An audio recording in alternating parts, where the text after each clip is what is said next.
அமிர்தா உட்கார்ந்து கொண்டிருந்தார். அவர் மீது சிறு சிறு மழைத்துளிகள் பட்டு அவரை நனைத்துக் கொண்டிருந்தது. திடீரென்று அந்த மழைத்துளி அவர் மீது படாமல் இருக்க, யாரோ அவர் மீது அந்த மலைத்துளி படாத வண்ணம் குடைப்பிடித்திருப்பதை அமிர்தாவால் நன்கு உணர முடிந்தது. பின்னால் நிற்பவர் நிச்சயம் அவரது இதயத்திற்கு நெருக்கமானவர்தான் என்பதை உணர்ந்த அமிர்தா துளியளவும் யோசிக்காமல் சட்டென்று ஓடிச் சென்று அவரது மார்பில் முகம் புதைத்துக் கொண்டார். அவ்வளவு நேரம் அவரது கண்ணில் வழிந்து கொண்டிருந்த கண்ணீர் மழை தற்பொழுது ரத்தினத்தின் மார்பை நனைத்துக் கொண்டிருந்தது. அவர் கண்ணீருடனே, நீங்க வந்துட்டீங்களா என்று கேட்டார். ரத்தினத்தின் முகத்தில் வருத்தமா, கோபமா, காதலா என்று கணிக்கவே முடியாத ஒரு வகையான உணர்வு தெரிந்தது. ரத்தினம் எதையும் வெளிக்காட்டிக் கொள்ளவில்லை என்று மட்டும் சொன்னார். அமிர்தா அப்பொழுதும் அவரை நிமிர்ந்து பார்க்காமல் பேசினார். எனக்கு நீங்க கண்டிப்பா வருவீங்கன்னு தெரியும் என்று சொன்னார். ரத்தினம் அதற்கு என்று மட்டும் பதிலளித்தார். உடனே அவரை நினைத்து பார்த்த அமிர்தா கண்களில் கண்ணீருடன் பேசினார். நீங்க ரொம்ப மாறிட்டீங்க. முன்ன விட இப்ப குண்டாயிட்டீங்க. உங்களுக்கு தொப்பை வந்துருச்சு, கன்னத்துல கருவளை வந்துருச்சு, உங்களுக்கு வயசாயிடுச்சுன்னு நினைக்கிறேன் என்று சொல்லி அவரை பார்த்து அழகாக சிரித்தார். ரத்தினம் அதற்கு எதுவும் சொல்லாமல் அமிர்தாவை தன்னிடமிருந்து விலக்கினார். உடனே அமிர்தா சட்டென்று அவரது கையை இறுக பிடித்துக் கொண்டார். சரி, வாங்க வீட்டுக்கு போலாம். ராயர் ஃபேமிலி உங்களுக்கு நிறைய கடமைப்பட்டிருக்கு. நீங்க அவங்களுக்காக செஞ்சதெல்லாம் உங்களுக்கு அவங்க திருப்பி தர வேண்டாமா? வாங்க போலாம் என்று அமிர்தா சொன்னார். உடனே ரத்தினம் அமைதியாக அவரை பார்த்து சிரித்தார். பின்பு, அதுக்கெல்லாம் எந்த அவசியமும் இல்ல. நான் இங்க வந்தது ஜஸ்ட் உன்னை பார்க்கதான்.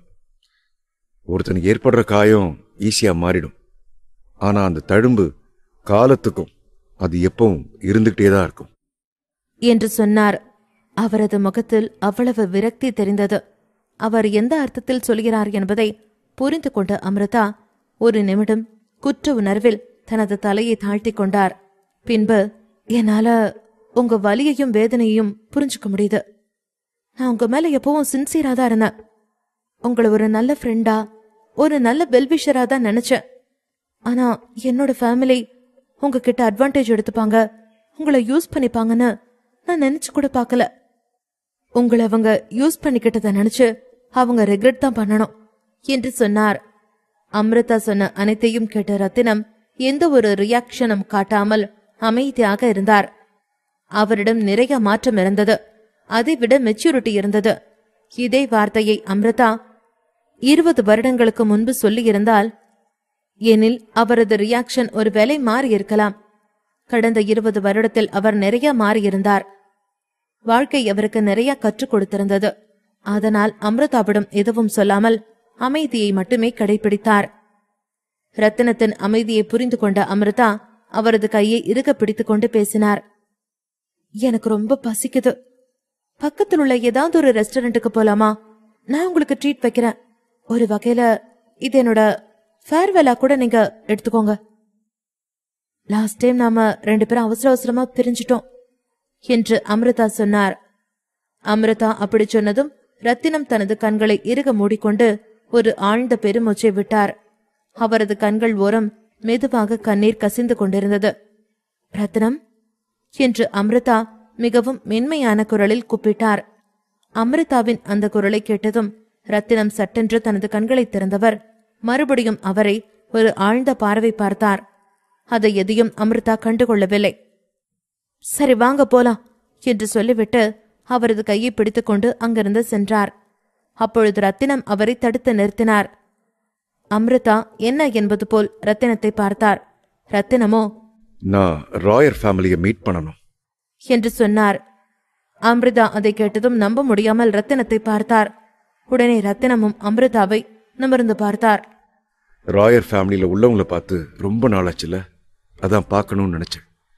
இப்ப நீ கூட அவங்கள பார்க்க தானே வந்த. நீ கூட இப்ப அவங்களுக்காக தான் வந்திருப்பேன்னு நினைக்கிறேன். இப்ப ஏதோ டிஃபிகல்ட்டான பிரச்சனைல இருக்காங்கன்னு நினைக்கிறேன் என்று சொன்னார். ரத்தினம் அப்படி சொன்னதும் அமிர்தா ஒரு நிமிடம் ரத்தினத்தை பார்த்தார். பின்பு அவரும் ஒரு ஆழ்ந்த பெருமூச்சை விட்டார். நீங்க சொல்றது கரெக்ட் தான். ஆனா அவங்கள பாக்குறதுக்காக நான் இங்க வரல. என்னோட டேடி தான் கால் பண்ணியிருந்தார். ராயர் ஃபேமிலியை யாரோ கார்னர் பண்ணுறாங்களாம். இப்போ ராயர் ஃபேமிலி ரொம்ப ஒரு கிரிட்டிக்கலான பொசிஷனில் இருக்கான். அவங்க இந்த பிரச்சனையில் மாட்டினதுக்கு அப்புறம் தான் அவங்களுக்கு உங்களோட ஞாபகம் வந்திருக்கு. அவங்க எல்லாரும் சரியான யூஸ்லெஸ். 20 வருஷத்துக்கு முன்னால் அவங்க உங்களை விரட்டும் போது சக்திவேல் தான் உங்களை காப்பாற்றினார். அவர் இல்லைன்னா உங்களுடைய நிலைமை என்ன ஆயிருக்கும்?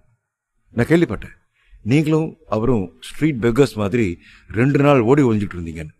அதெல்லாம் நினைக்கும் போது எனக்கு இப்பவும் கஷ்டமா இருக்கு. பின்பு ஆனா மிஸ்டர் சக்திவேல் இப்ப ரொம்பவே மாறிட்டார். அவரோட ஷூபா சுமந்துக்கிட்டு போற தகுதி கூட இப்ப என்னோட ஃபேமிலிக்கு கிடையாது. அவரோட பையனுக்கு நீங்க ஹெல்ப் பண்றதுல எந்த ஆச்சரியமும் இல்லை. ஏன்னா உங்களோட லைஃபை சேவ் பண்ணது அவர் தானே. நீங்க நல்ல பாதையை தான் சூஸ் பண்ணிருக்கீங்க என்று சொல்லிவிட்டு ரத்தினத்தை பார்த்தார். ரத்தினம் எதுவும் சொல்லாமல் அப்படியே அமைதியாக அங்கிருந்து சுவற்றில் சாய்ந்தார். அவரது கண்களில் கண்ணீர் எப்பொழுது வேண்டுமானாலும் கீழே விழுந்து விடலாம் என்ற நிலையில் இருந்தது. அந்த கண்ணீரை அப்படியே உள்ளிழுத்துக் கொண்டவர் பின்பு அமிர்தாவை பார்த்தார். நாம 2 பேரும் சந்திச்சு 13 வருஷம் ஆச்சுல்ல என்று சொன்னார். உடனே அமிர்தா, இல்ல, நாம 2 பேரும் சந்திச்சு 13 வருஷம் 2 மாசம் ஆச்சு. நீங்க என்ன விட்டுட்டு போன போது குளிர்காலம். உங்களுக்கு குளிருன்னு நான் என் கையால ஸ்கார்ஃப் பண்ணினேன். ஆனா அதை நீங்க வாங்காமலே போயிட்டீங்க.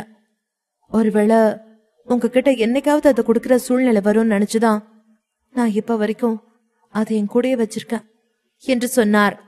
உடனே ரத்தினம், போதும், என்னை பத்தி உனக்கே தெரியும். இப்ப நான் இங்க வந்திருக்கிறது உனக்கு ஹெல்ப் பண்ணதான்னு உனக்கு நல்லா தெரியும். 20 வருஷத்துக்கு முன்னால நீ மைனர், வெறும் 13 வயசு பொண்ணு. 13 வருஷத்துக்கு முன்னால நீ இன்னசென்ட், உனக்கு அந்த அளவுக்கு விவரம் பத்தாது. ஆனா இப்போ நீயும் நல்லா விவரம் தெரிஞ்ச அடல்ட். சோ உனக்கு இப்ப என்ன வேணும்னு என்கிட்ட சொல்லு என்று சொன்னார். ரத்தினம் அப்படி சொன்னதும் ஒரு நிமிடம் அவரையே கண்ணமைக்காமல் பார்த்தார். பின்பு, முதல்ல நாம ஏதாவது ஒரு ரெஸ்டாரண்ட்டுக்கு போலாம், எதா இருந்தாலும் அப்புறமா பேசிக்கலாம் என்று சொன்னார்.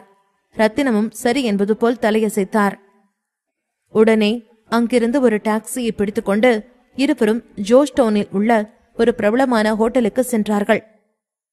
அம்ருதா மிகவும் லக்ஸரியான ஒரு ரூமை புக் செய்திருந்தார். ரத்தினத்தை ஹாலில் வெயிட் செய்யும்படி சொல்லிவிட்டு வேகமாக குளியல் அறைக்குள் சென்றவள் குளித்துவிட்டு பாத்திங் டவலுடன் ஹாலுக்கு வந்தார். ரத்தினம் அந்த அறையில் இருந்த விண்டோ வழியாக வெளியே வேடிக்கை பார்த்து கொண்டிருந்தார்.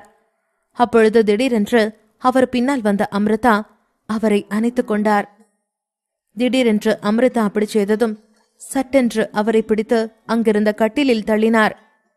ரத்தினத்திடமிருந்து துளியும் அதை எதிர்பார்க்காத அம்ருதா கண்களில் கண்ணீருடன் இருந்தார். ஏன், உங்களுக்கு என்ன பிடிக்கலையா? நீங்க என்ன அந்த அளவுக்கு வெறுக்கிறீங்களா என்று கேட்டார். உடனே ரத்தினம், இல்ல, அப்படியெல்லாம் எதுவும் இல்ல. நான் பெண்களை தொட்டு ரொம்ப வருஷம் ஆச்சு, அந்த பழக்கத்தை விட்டுட்டேன் என்று சொன்னவர் அந்த டாபிக்கை சேஞ்ச் செய்தார். சரி, ரொம்ப பசிக்குதுன்னு சொன்னல, கீழே சாப்பிட போலாமா என்று கேட்டார். ரத்தினம் தன்னை வேண்டும் என்றுதான் இக்னோர் செய்கிறார் என்பதை அம்ருதா புரிந்து கொண்டார். பின்பு, நீங்க முதல்ல கீழே போங்க, நான் ட்ரெஸ் சேஞ்ச் பண்ணிட்டு வரேன் என்று சொன்னார். உடனே ரத்தினமும் ஓகே என்பது போல் தலையசைத்துவிட்டு அங்கிருந்து சென்றார். ரத்தினம் அங்கிருந்து சென்றதும் கண்களில் கண்ணீருடன் அம்ருதா உட்கார்ந்திருந்தார். ரத்தினமும் அமிர்தாவும் எதிரெதிர் நாற்காலியில் உட்கார்ந்திருந்தார்கள். அமிர்தா அவருக்கு முன்பிருந்த ஒயின் பாட்டிலை ஓபன் செய்து குடித்தார். அவரது முகத்தில் ஒரு வகையான சோகம் தெரிந்தது. அதை பார்த்தும் பார்க்காதது போல் இருந்தார் ரத்தினம். அதை கவனித்த அமிர்தா, நீங்க ரொம்ப மாறிட்டீங்க என்று சொன்னார். உடனே ரத்தினம் சிரித்துக்கொண்டு, காலம் எல்லாரையும் ஏதோ ஒரு சூழ்நிலையில மாத்துதானே செய்யும். சரி சொல்லு, உன்னோட ஃபேமிலிக்கு நான் ஹெல்ப் பண்ணணும்னு நீ நினைக்கிறியா என்று கேட்டார். உடனே அம்ருதா இல்லை என்பது போல் தலையாட்டினார். பின்பு, நான் எப்படி உங்ககிட்ட அந்த குடும்பத்துக்கு ஹெல்ப் பண்ணுங்கன்னு சொல்ல முடியும்? அந்த குடும்பம் உங்களுக்கு இவ்வளவு பெரிய துரோகம் பண்ணினதுக்கு அப்புறமும் நீங்க தான் எப்படி அந்த குடும்பத்துக்கு ஹெல்ப் பண்ணுவீங்க என்று சொன்னார். அதை கேட்ட ரத்தினம் எதுவும் சொல்லாமல் ஓ என்பது போல் தலையை மட்டும் அசைத்தார். அதை கவனித்த அமிர்தா மெதுவாக பேச ஆரம்பித்தார். ஆனா ஒரு உண்மையை சொல்லணும்னா, என்னோட ஃபேமிலி இப்ப பேருக்கு தான் ராயர் ஃபேமிலின்னு சொல்லிட்டு இருக்காங்க. ஆனா அந்த ஃபேமிலியை இப்ப வழி நடத்துறது வேறொரு பெரிய ஃபேமிலி. ராயர் ஃபேமிலிங்கிற ஃபேமிலியோட நேம அவங்க கிட்ட கொடுத்துட்டாங்க. இப்ப அவங்க சொல்றது கேட்டுதான் இவங்களே ஆடிட்டு இருக்காங்க. ராயர் ஃபேமிலிக்கு ஏதாவது ஒன்று ஆச்சுன்னா அதனால நிறைய பேர் பாதிக்கப்படுவாங்க என்று சொன்னார். உடனே ரத்தினம், இப்ப என்ன, நான் சரவணன் கிட்ட கெஞ்சி இதை ஸ்டாப் பண்ணணும்னு சொல்றியா என்று கேட்டார். உடனே அமிர்தா, நீங்க அவன்கிட்ட கெஞ்சி கேட்கணும்னு அவசியம் இல்லதானே? நீங்க தான் அவனோட மாஸ்டர். நீங்க சொன்னா அவன் கேட்க மாட்டானா என்று தயங்கிக் கொண்டே கேட்டார். அப்படின்னா நீ உன்னோட குடும்பத்துக்கு என்னை ஹெல்ப் பண்ண சொல்ற, அப்படிதானே என்று ரத்தினம் கேட்டார். உடனே அமிர்தா, நான் என்னோட குடும்பத்துக்காக உங்ககிட்ட இதை கேட்கல. ராயர் ஃபேமிலிக்கு பின்னாடி ஒரு பெரிய ஃபேமிலி இருக்கு.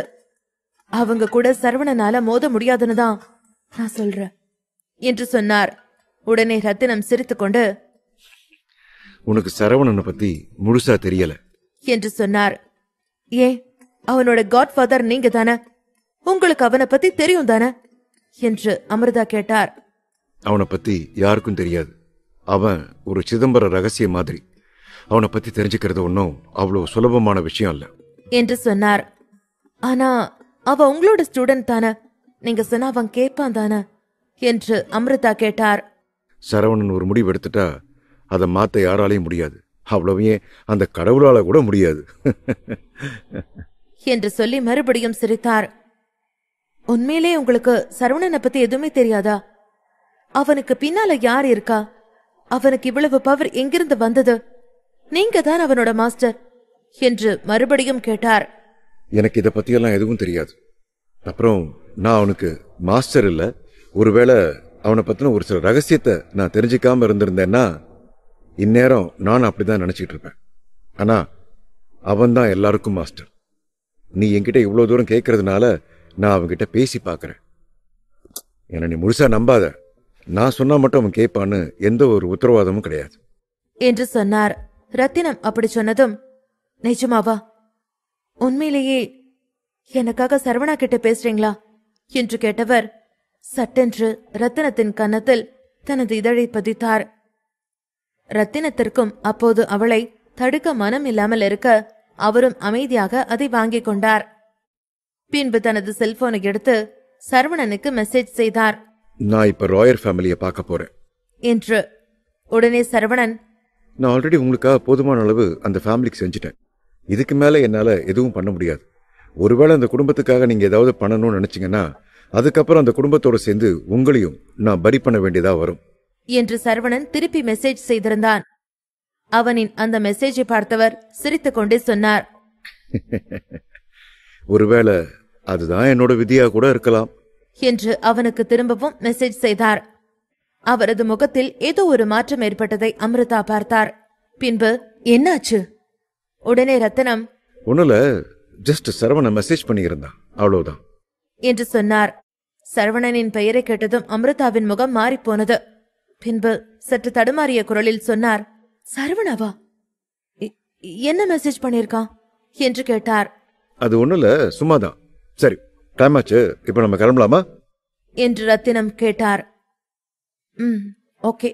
ரொம்ப வருஷத்துக்கு அப்புறம் நாம் அந்த வீட்டுக்கு போக போறோம். எனக்கு ரொம்ப ஹாப்பியா இருக்கு. நான் உங்களை விட்டு பிரிஞ்சதுக்கு அப்புறம் அந்த வீட்டுக்கு போகவே இல்லை தெரியுமா என்று அவரது கையை பிடித்துக்கொண்டு கொஞ்சம் குரலில் பேசிக்கொண்டு வந்தார். அமிர்தா பேசியதை கேட்டவர் மறுபடியும் முகத்தில் எந்த ஒரு உணர்வையும் காட்டாமல் என்று மட்டும் தலையசைத்துவிட்டு வந்தார். ராயர் ஃபேமிலியின் மேன்ஷனின் நடு ஹாலில் ஜெகநாதன் சோஃபாவில் அமர்ந்திருந்தார். அவருக்கு முன்பு வரதன் ஒரு பவுலில் கஞ்சியை வைத்துக் கொண்டு நின்றார். அப்பா, கொஞ்சம் இதை சாப்பிடுங்க, நீங்க ரொம்ப டயர்டா இருக்கீங்க என்று சொன்னார். எனக்கு பசி இல்ல, அதெல்லாம் எடுத்துட்டு போங்க என்று சொன்னவர் பின்பு, அமிர்தா எப்பதான் வராலாம் என்று கேட்டார். ஏர்போர்ட்ல இருந்து வந்துகிட்டே இருக்குன்னு சொன்னாப்பா, இன்னும் கொஞ்ச நேரத்துல வந்துருவா என்று வரதன் சொன்னான். அமிர்தா கூட ரத்னமும் வராரு தானே என்று ஜெகநாதன் ஆர்வமாக கேட்டார். ஆமாப்பா, ரத்னமும் வரதாதான் அமிர்தா சொன்னா என்று சொல்லிக் கொண்டிருக்கும் பொழுதே அந்த வீட்டு வாசலில் ஒரு கார் ஹாரன் சத்தம் கேட்டது. உடனே வேகமாக எழுந்த ஜெகநாதன் ஏதோ இருட்டுக்குள் இருந்தவரின் கண்களில் ஒளிப்பட்டது போல் சந்தோஷத்துடன் சொன்னார், கண்டிப்பா அது ரத்னமா தான் இருக்கும். நானே அவனை போய் வெல்கம் பண்ணி கூட்டிட்டு வரேன் என்று வாசலுக்கே போனார். அதை பார்த்த மாணிக்கம், இப்ப எதுக்கு அந்த ரத்னத்தை இங்க வர சொல்லியிருக்கீங்க? நம்ம குடும்பத்துக்கு அவனால இப்ப என்ன நல்லது நடக்க போகுது? எனக்கு அவர் முகத்தை பார்க்கவே பிடிக்கல என்று சொல்லிவிட்டு கோபமாக அங்கிருந்து வெளியேறினார். காரில் இருந்து இறங்கிய ரத்தினம் வாசலை நோக்கி வந்து கொண்டிருந்த ஜெகநாதனை பார்த்தார். ஆனால் கண்டுகொள்ளாமல் முகத்தை வேறுபுறம் திருப்பிக் கொண்டார். ரத்தினத்திற்கு பின்னால் இறங்கிய அமிர்தா ரத்தினத்தின் கையை இறுக பிடித்துக் கொண்டு அவரது தந்தையை பார்த்து சிரித்தார். ரத்தினத்தை பார்த்த ஜெகநாதன், ரத்னம் பாப்பா எப்படி இருக்க? உனக்காக தான் நாங்க எல்லாரும் இவ்வளவு நேரம் வெயிட் பண்ணிட்டு இருந்தோம் என்று சொல்லிவிட்டு ரத்தினம் முன்பு அவரது கையை நீட்டினார். ரத்தினமோ அவரை கண்டுகொள்ளாமல் முகத்தை வேறுபுறம் திருப்பிக் கொண்டார். அதை கவனித்தவர் மறுபடியும் ரத்தினத்தை பார்த்து சிரித்துக் கொண்டு சொன்னார், எனக்கு தெரியும் எங்க குடும்பத்து மேல நீ ரொம்ப கோபமா தான் இருப்ப. உன்னோட கோபம் நியாயமானதுதான். நாங்க அப்படி பண்ணிருக்க கூடாது. என் பொண்ணுகிட்ட இருந்து உன்னை பிரிச்சிருக்கவும் கூடாது. அது எல்லாத்துக்கும் சேர்ந்து இப்ப நான் உங்ககிட்ட மன்னிப்பு கேட்டுக்கிறேன். வா உள்ள போலாம் என்று சொல்லி ரத்தினத்தை உள்ளே அழைத்து சென்றார். ஜெகநாதனின் குரல் கேட்டு ராயர் ஃபேமிலியில் உள்ள அனைவரும் ஹாலுக்கு வந்தார்கள். ராயர் ஃபேமிலியில் ஏற்கனவே ரத்தினத்தை பற்றி தெரிந்தவர்கள் அவனை ஒருவித அதிர்ச்சியுடன் பார்த்து கொண்டிருந்தார்கள். அவனை பற்றி தெரியாதவர்கள், இவ்வளவு நாள் ஒருத்தரை பத்தி பேசிட்டு இருந்தீங்களே, அவரு இவருதானா என்று கேட்டுக்கொண்டே ரத்தினத்தை பார்த்தார்கள். ஒவ்வொருவரும் தங்களுக்குள்ளே பேசிக் கொள்வதை ஜெகநாதன் பார்த்தார். பின்பு, ஒரு நிமிஷம் எல்லாரும் அமைதியா இருக்கீங்களா? வீட்டுக்கு எவ்வளவு பெரிய கெஸ்ட் வந்திருக்காங்க. அவங்களுக்கு ரெஸ்பெக்ட் கொடுக்கணும்னு கூட தெரியாதா? எல்லாரையும் தான் சொல்றேன், ஞாபகம் வச்சுக்கோங்க. இந்த வீட்டுல எனக்கு என்ன மரியாதை கொடுக்குறீங்களோ அதே மரியாதை ரத்தினத்துக்கும் கொடுக்கணும். அதை கேட்ட ரத்தினத்திற்கு சிரிப்பு வந்தது. ஆனால் அதை தனக்குள் மறைத்துக் கொண்டார். ஏனென்றால் அங்கிருக்கும் அனைவரது முகத்திலும் ரத்தினம் போலியான புன்னகையைத்தான் பார்த்தார். அவரது தேவை அவர்களுக்கு தேவை என்பதால் மட்டுமே அவரிடம் இன்று இப்படியெல்லாம் பேசுகிறார்கள் என்பதை புரிந்து கொண்டவரின் மனதில் வலியும் பிறந்தது. ரத்னம், உனக்காக தான்ப்பா நாங்க விருந்துக்கு ஏற்பாடு பண்ணியிருக்கோம். அதுல உனக்கு பிடிச்ச எல்லா சாப்பாடும் இருக்கு, சாப்பிடலாவா என்று சொல்லிவிட்டு அங்கிருந்த டைனிங் டேபிளை ஜெகநாதன் காட்டினார். உடனே ரத்தினம் தனது முகத்தை சுருக்கி கொண்டு சொன்னார், இல்ல, நான் வரும்போது சாப்பிட்டு தான் வந்தேன், எனக்கு சாப்பாடு வேண்டாம் என்று முகத்தில் அடித்தார் போல் சொன்னார். அதை கேட்ட ஜெகநாதனின் முகம் வாடிப்போனது. உடனே அம்ருதா, அப்பா, அவர் ரொம்ப பிஸியா இருக்காரு, கொஞ்சம் டயர்டா இருக்காரு. நீங்க எது பேசுறதா இருந்தாலும் கொஞ்ச நேரம் கழிச்சு பேசுங்கப்பா, அவர் இப்ப ரெஸ்ட் எடுக்கட்டும் என்று சொன்னார். பின்பு ரத்தினத்தை பார்த்து, நாம எப்பயும் மீட் பண்ணுவோம்ல, அந்த இடத்துக்கு போலாமா என்று கேட்டார். உடனே ரத்தினமும் சரி என்பது போல் தலையை ஆட்டினார். அம்ருதா சிரித்துக் கொண்டே அவரை அங்கிருந்து அழைத்துக் கொண்டு அவர்கள் எப்போதும் சந்திக்கும் இடத்திற்கு கூட்டிச் சென்றார். அம்ருதா ரத்தினத்தை அவர்கள் வீட்டிற்கு முன்பிருக்கும் யார்டுக்கு அழைத்து சென்றார். அந்த இடத்தை பார்த்ததும் ரத்தினத்திற்குள் சொல்ல முடியாத ஒரு உணர்வு வந்தது. எத்தனை முறை இந்த யார்டில் அவர் சந்தோஷமாக அம்ருதாவிடம் சிரித்து பேசினார் என்பதை யோசித்து பார்க்கையில் அவரது கண்கள் மெதுவாய் கலங்கியது. அதை பார்த்த அம்ருதா அவரது கையை இறுக பிடித்துக் கொண்டார். உங்களுக்கு பழசெல்லாம் ஞாபகம் இருக்கா? இங்க நாம 2 பேரும் எவ்வளவு சந்தோஷமா தெரிஞ்சோம் என்று சொன்னார். அம்ருதாவின் குரல் கேட்டதும் அவ்வளவு நேரம் பழைய நினைவுகளில் மூழ்கியிருந்தவர் சட்டென்று சுய நினைவிற்கு வந்தார். பின்பு வழக்கம் போல என்று மட்டும் பதிலளித்தார். அவரது அந்த ரியாக்ஷனை பார்த்ததும் அம்ருதாவின் முகம் வாடிப்போனது. பின்பு முகத்தை மிகவும் சோகமாக வைத்துக் கொண்டு பேசினார். நிஜமா அப்ப நான் உங்களை விட்டு விலகணும்னு நினைக்கல. நீங்க உங்க ஃபேமிலிக்கு ஏதோ துரோகம் பண்ணிட்டீங்கன்னு, உங்க ஃபேமிலி உங்களை கொலை பண்றதுக்காக தேடிட்டு இருக்காங்கன்னு அப்பா சொன்னாரு. அப்பவும் நான் உங்களை தான் பார்க்கணும்னு சொன்னேன். அப்போ அப்பா தான், இப்ப நீங்க இருக்கிற நிலைமை சரியில்லை, உங்களை நான் இப்ப பார்த்தா நானும் உங்களுக்கு சேர்ந்து சுமையாயிடுவேன்னு சொன்னாரு. அதை நம்பிதான் அப்ப நான் உங்களை தேடி வரல என்று சொன்னார். அதை கேட்டதும் தனது கண்களில் கசிந்த கண்ணீரை அப்படியே உள்ளிழுத்துக் கொண்டார் ரத்தினம். என்ன கொலை பண்ண ஆள் அனுப்புனதே உங்க அப்பாவும் அண்ணனும் தான் என்று சொன்னார். ரத்தினம் சொன்னதை கேட்டதும் அம்ருதாவின் முகம் சுருங்கி போனது. பின்பு, ஆமா, ஆனா அது எனக்கு லேட்டா தான் தெரியும். அதுக்காக தான் நான் இப்படி ரிக்ரெட் பண்றேன் என்று சொன்னார். உண்மையிலேயே நீ ரியாக்ட் பண்ணனா வருஷத்துக்கு 5 தடவை நீ உன்னோட வீட்டுக்கு வந்துட்டு போக மாட்டல்ல. என்று ரத்தினம் கேட்டார். ரத்தினம் அப்படி சொன்னதும் அமிர்தா அப்படியே அதிர்ந்து போனார். இத்தனை வருடம் தான் இங்கு வந்து போனது ரத்தினத்திற்கு தெரியாது என்று எண்ணி இருந்தவளுக்கு இன்று அவர் எப்போது வருகிறார், எப்போது போகிறார் என்ற அனைத்தும் தெரிந்திருக்கிறது என்று நினைக்கையில் ரத்தினத்தை நிமிர்ந்து பார்க்க முடியாமல் தலையை குனிந்தவாறு நின்று கொண்டிருந்தார். அமிர்தா அமைதியாக இருப்பதை ரத்தினம் கவனித்தார். என்னாச்சு, பேச்சு மாட்டேங்குதோ என்று கேட்டார். உடனே அமிர்தா சற்று கோபமாக பேசினார். நான் என்ன சொன்னாலும் நீங்க நம்ப போறதில்ல. உங்களுக்கு நிஜமாவே என் மேல நம்பிக்கை இல்லையா? என் மேல நம்பிக்கை இல்லாமதான் நான் எப்ப வரேன் எப்ப போறேன்னு என்ன கண்காணிக்கிறீங்களா என்று கேட்டார். உடனே ரத்தினம் சிரித்துக்கொண்டு, அமிர்தா, உன்னை நான் சந்தேகப்படவும் இல்லை, அதே சமயத்துல உன்னை நான் நம்பவும் இல்லை என்று சொன்னார். அதற்கு மேல் அவரிடம் அன்பாக பேசி எதையும் சாதிக்க முடியாது என்பதை அமிர்தா புரிந்து கொண்டார். பின்பு, நீங்க என்ன நம்பினாலும் சரி நம்பாட்டாலும் சரி, உங்களை நான் காதலிச்சது உண்மை. உங்களை பார்க்க விடாம தடுத்தது என்னோட குடும்பம்தான். உங்களை பாக்குறதுக்கு நான் எவ்வளவோ முயற்சி பண்ணினேன். ஆனா அவங்க தான் என்ன பார்க்க விடல. அந்த நேரத்துல உங்களை கொலை பண்ண பார்த்தது அவங்க தான் எனக்கு தெரியாது. அந்த டைம் உங்களுக்கும் எனக்கும் என்கேஜ் பண்ணி வச்சிருந்தாங்க. அந்த நேரத்துல நீங்க தான் என்னோட உலகம். உங்களை மட்டும்தான் என்னோட வாழ்க்கையா நான் நினைச்சேன். அதனாலதான் என்கிட்ட இருந்த எல்லா பணத்தையும் உங்ககிட்ட கொடுத்தேன். ஆனா அந்த ராயர் ஃபேமிலி என்னோட வாழ்க்கைய குழி தோண்டி புதைச்சிருச்சு. உங்களுக்கு தெரியுமா, நீங்க என் பக்கத்தில் இல்லாம நான் எப்படியெல்லாம் கஷ்டப்பட்டேன்னு என்று சொல்லி அழுதார். பின்பு, இப்போதைக்கு நான் என்ன சொன்னாலும் நீங்க புரிஞ்சுக்க மாட்டீங்க. நான் உங்களை அப்புறமா பாக்குறேன் என்று சொல்லிவிட்டு அமிர்தா அங்கிருந்து சென்றார். அமிர்தா அங்கிருந்து வெளியேறும் பொழுது வெளியில் நின்று கொண்டிருந்த ஒரு வயதான பெண் அமிர்தாவை பார்த்தார்.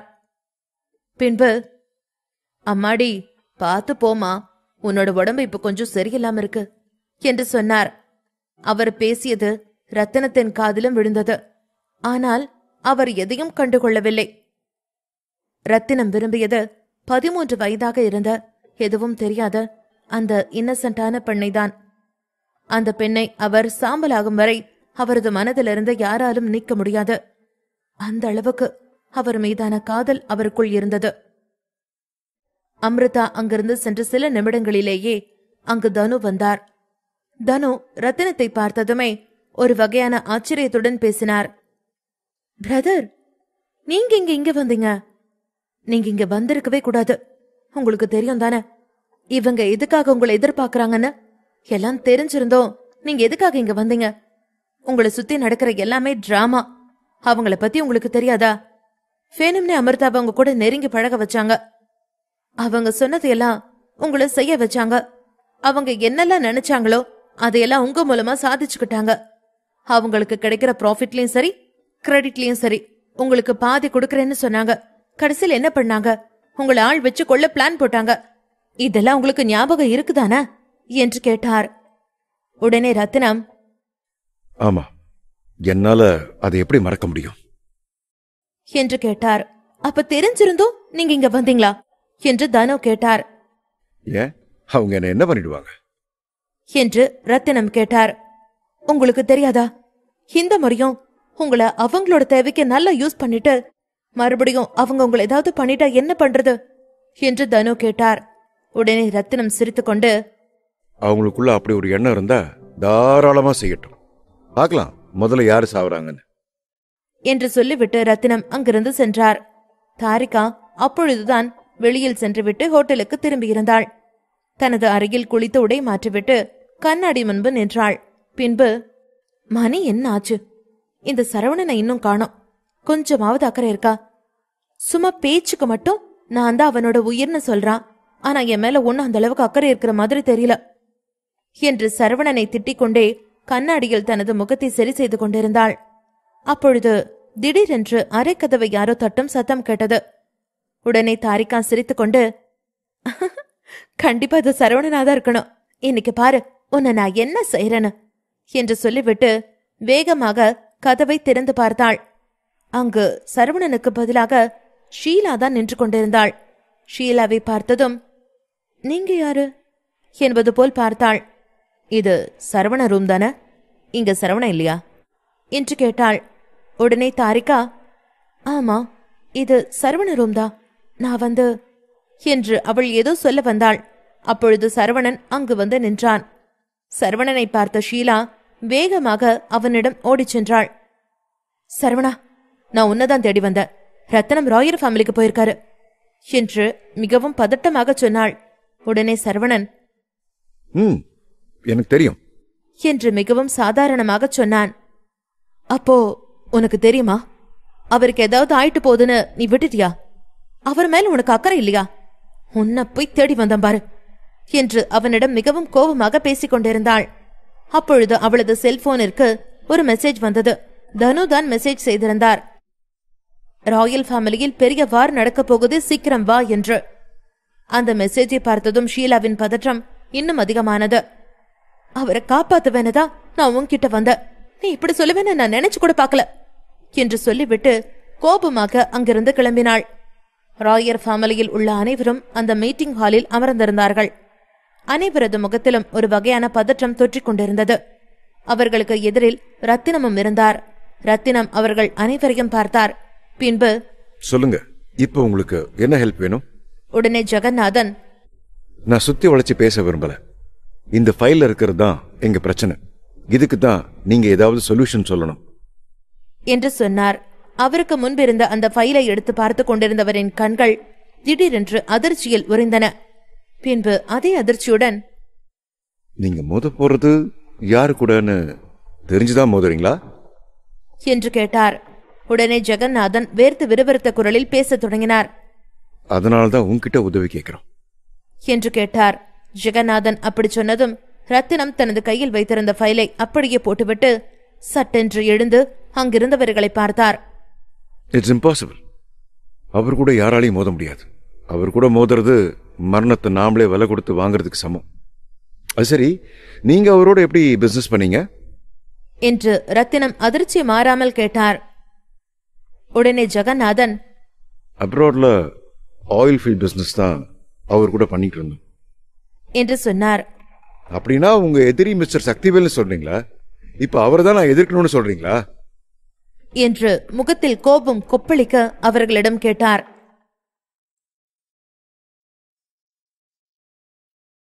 ஜெகநாதன் ரத்தினத்திடம் இதைத்தான் எதிர்பார்த்தார். சக்திவேலை எதிர்க்கணும்னு சொல்லல. சென்ட்ரல் ரீஜன்ல நிறைய ஆயில் ஃபீல்ட் இருக்கு. அவங்க தான் நமக்கு ஆயில் சப்ளை பண்றாங்க. ஆனா திடீர்னு சில காரணத்தினால அதை அவங்க ஸ்டாப் பண்ணிட்டாங்க. உனக்கே தெரியும், இப்போ ஆயில் ரிசோர்சஸுக்கு பஞ்சம் இருக்குன்னு. வெளிநாட்டில் எங்களோட மார்க்கெட்டை அங்கே ஓப்பன் பண்ணலான்னு இருக்கோம். எங்களோட ஃபில்ம் அண்ட் டெலிவிஷன் இண்டஸ்ட்ரி இருந்தும் அதை பண்ணுறது கஷ்டமாக இருக்கு. ஏன்னா அங்கே தான் ஹாலிவுட் இருக்கு. இதில் முக்கியமான விஷயம் என்ன இருந்தாலும் மற்ற கண்ட்ரிஸ் ஹோக்ஸியோட படத்தையோ இல்லை டெலிவிஷன் ப்ரோக்ராமையோ பெருசாக ஆர்வம் காட்டுறதில்ல. இப்போ நாங்கள் அதுக்கான கான்ட்ராக்டை சைன் பண்ணிட்டோம்.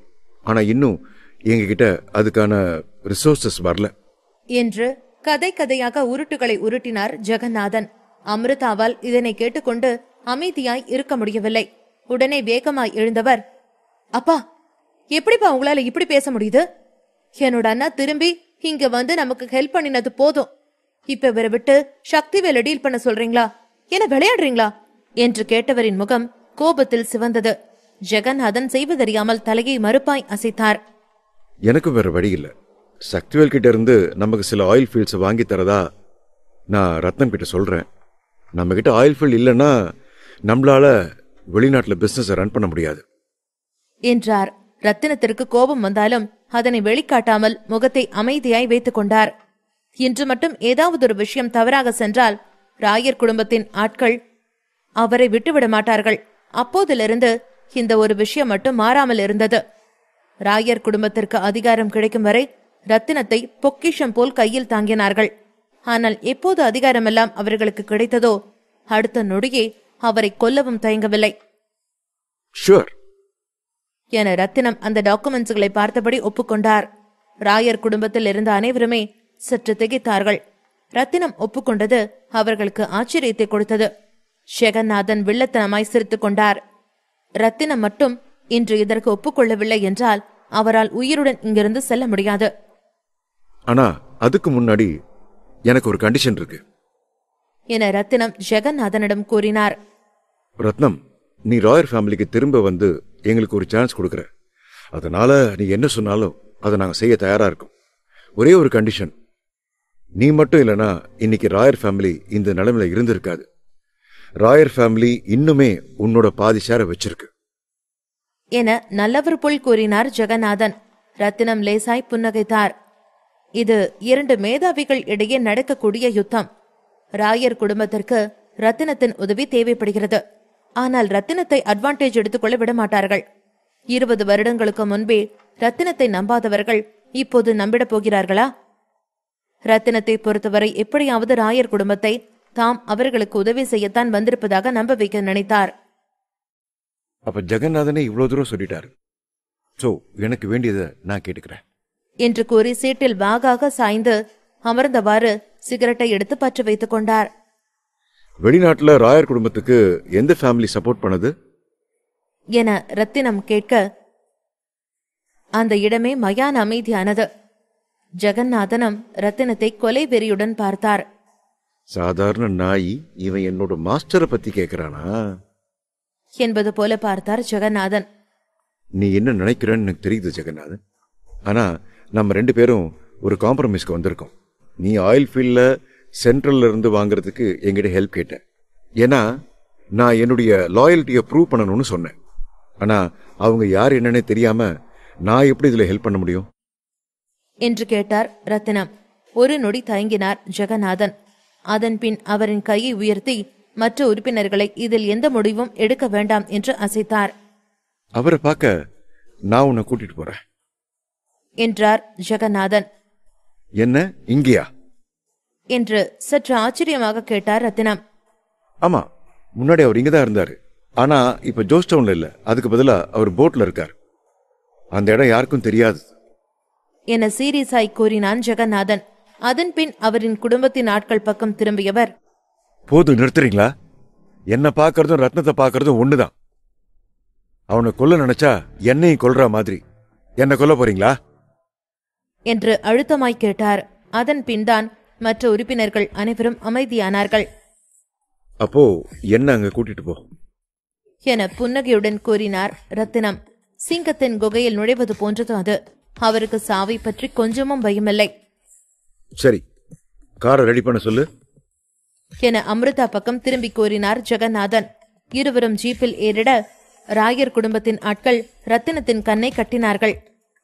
இது ரகசியமானது என்று அவர்களுக்கு கூற ரத்தினம் சம்மதமாய் தலையசைத்தார். அவர்கள் எங்கு செல்கிறார்கள் என்று ரத்தினத்திற்கு தெரியக்கூடாது என்று நினைத்தார்கள்.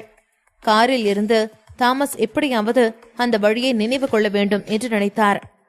அமிர்தா ரத்தினத்திடம் பேச நினைத்தாலும் அவர் அதனை பெரிதாய் எடுத்துக் கொள்ளவில்லை. ஜோஸ்டவுனை விட்டு தாண்டவில்லை என கணித்தார் ரத்தினம்.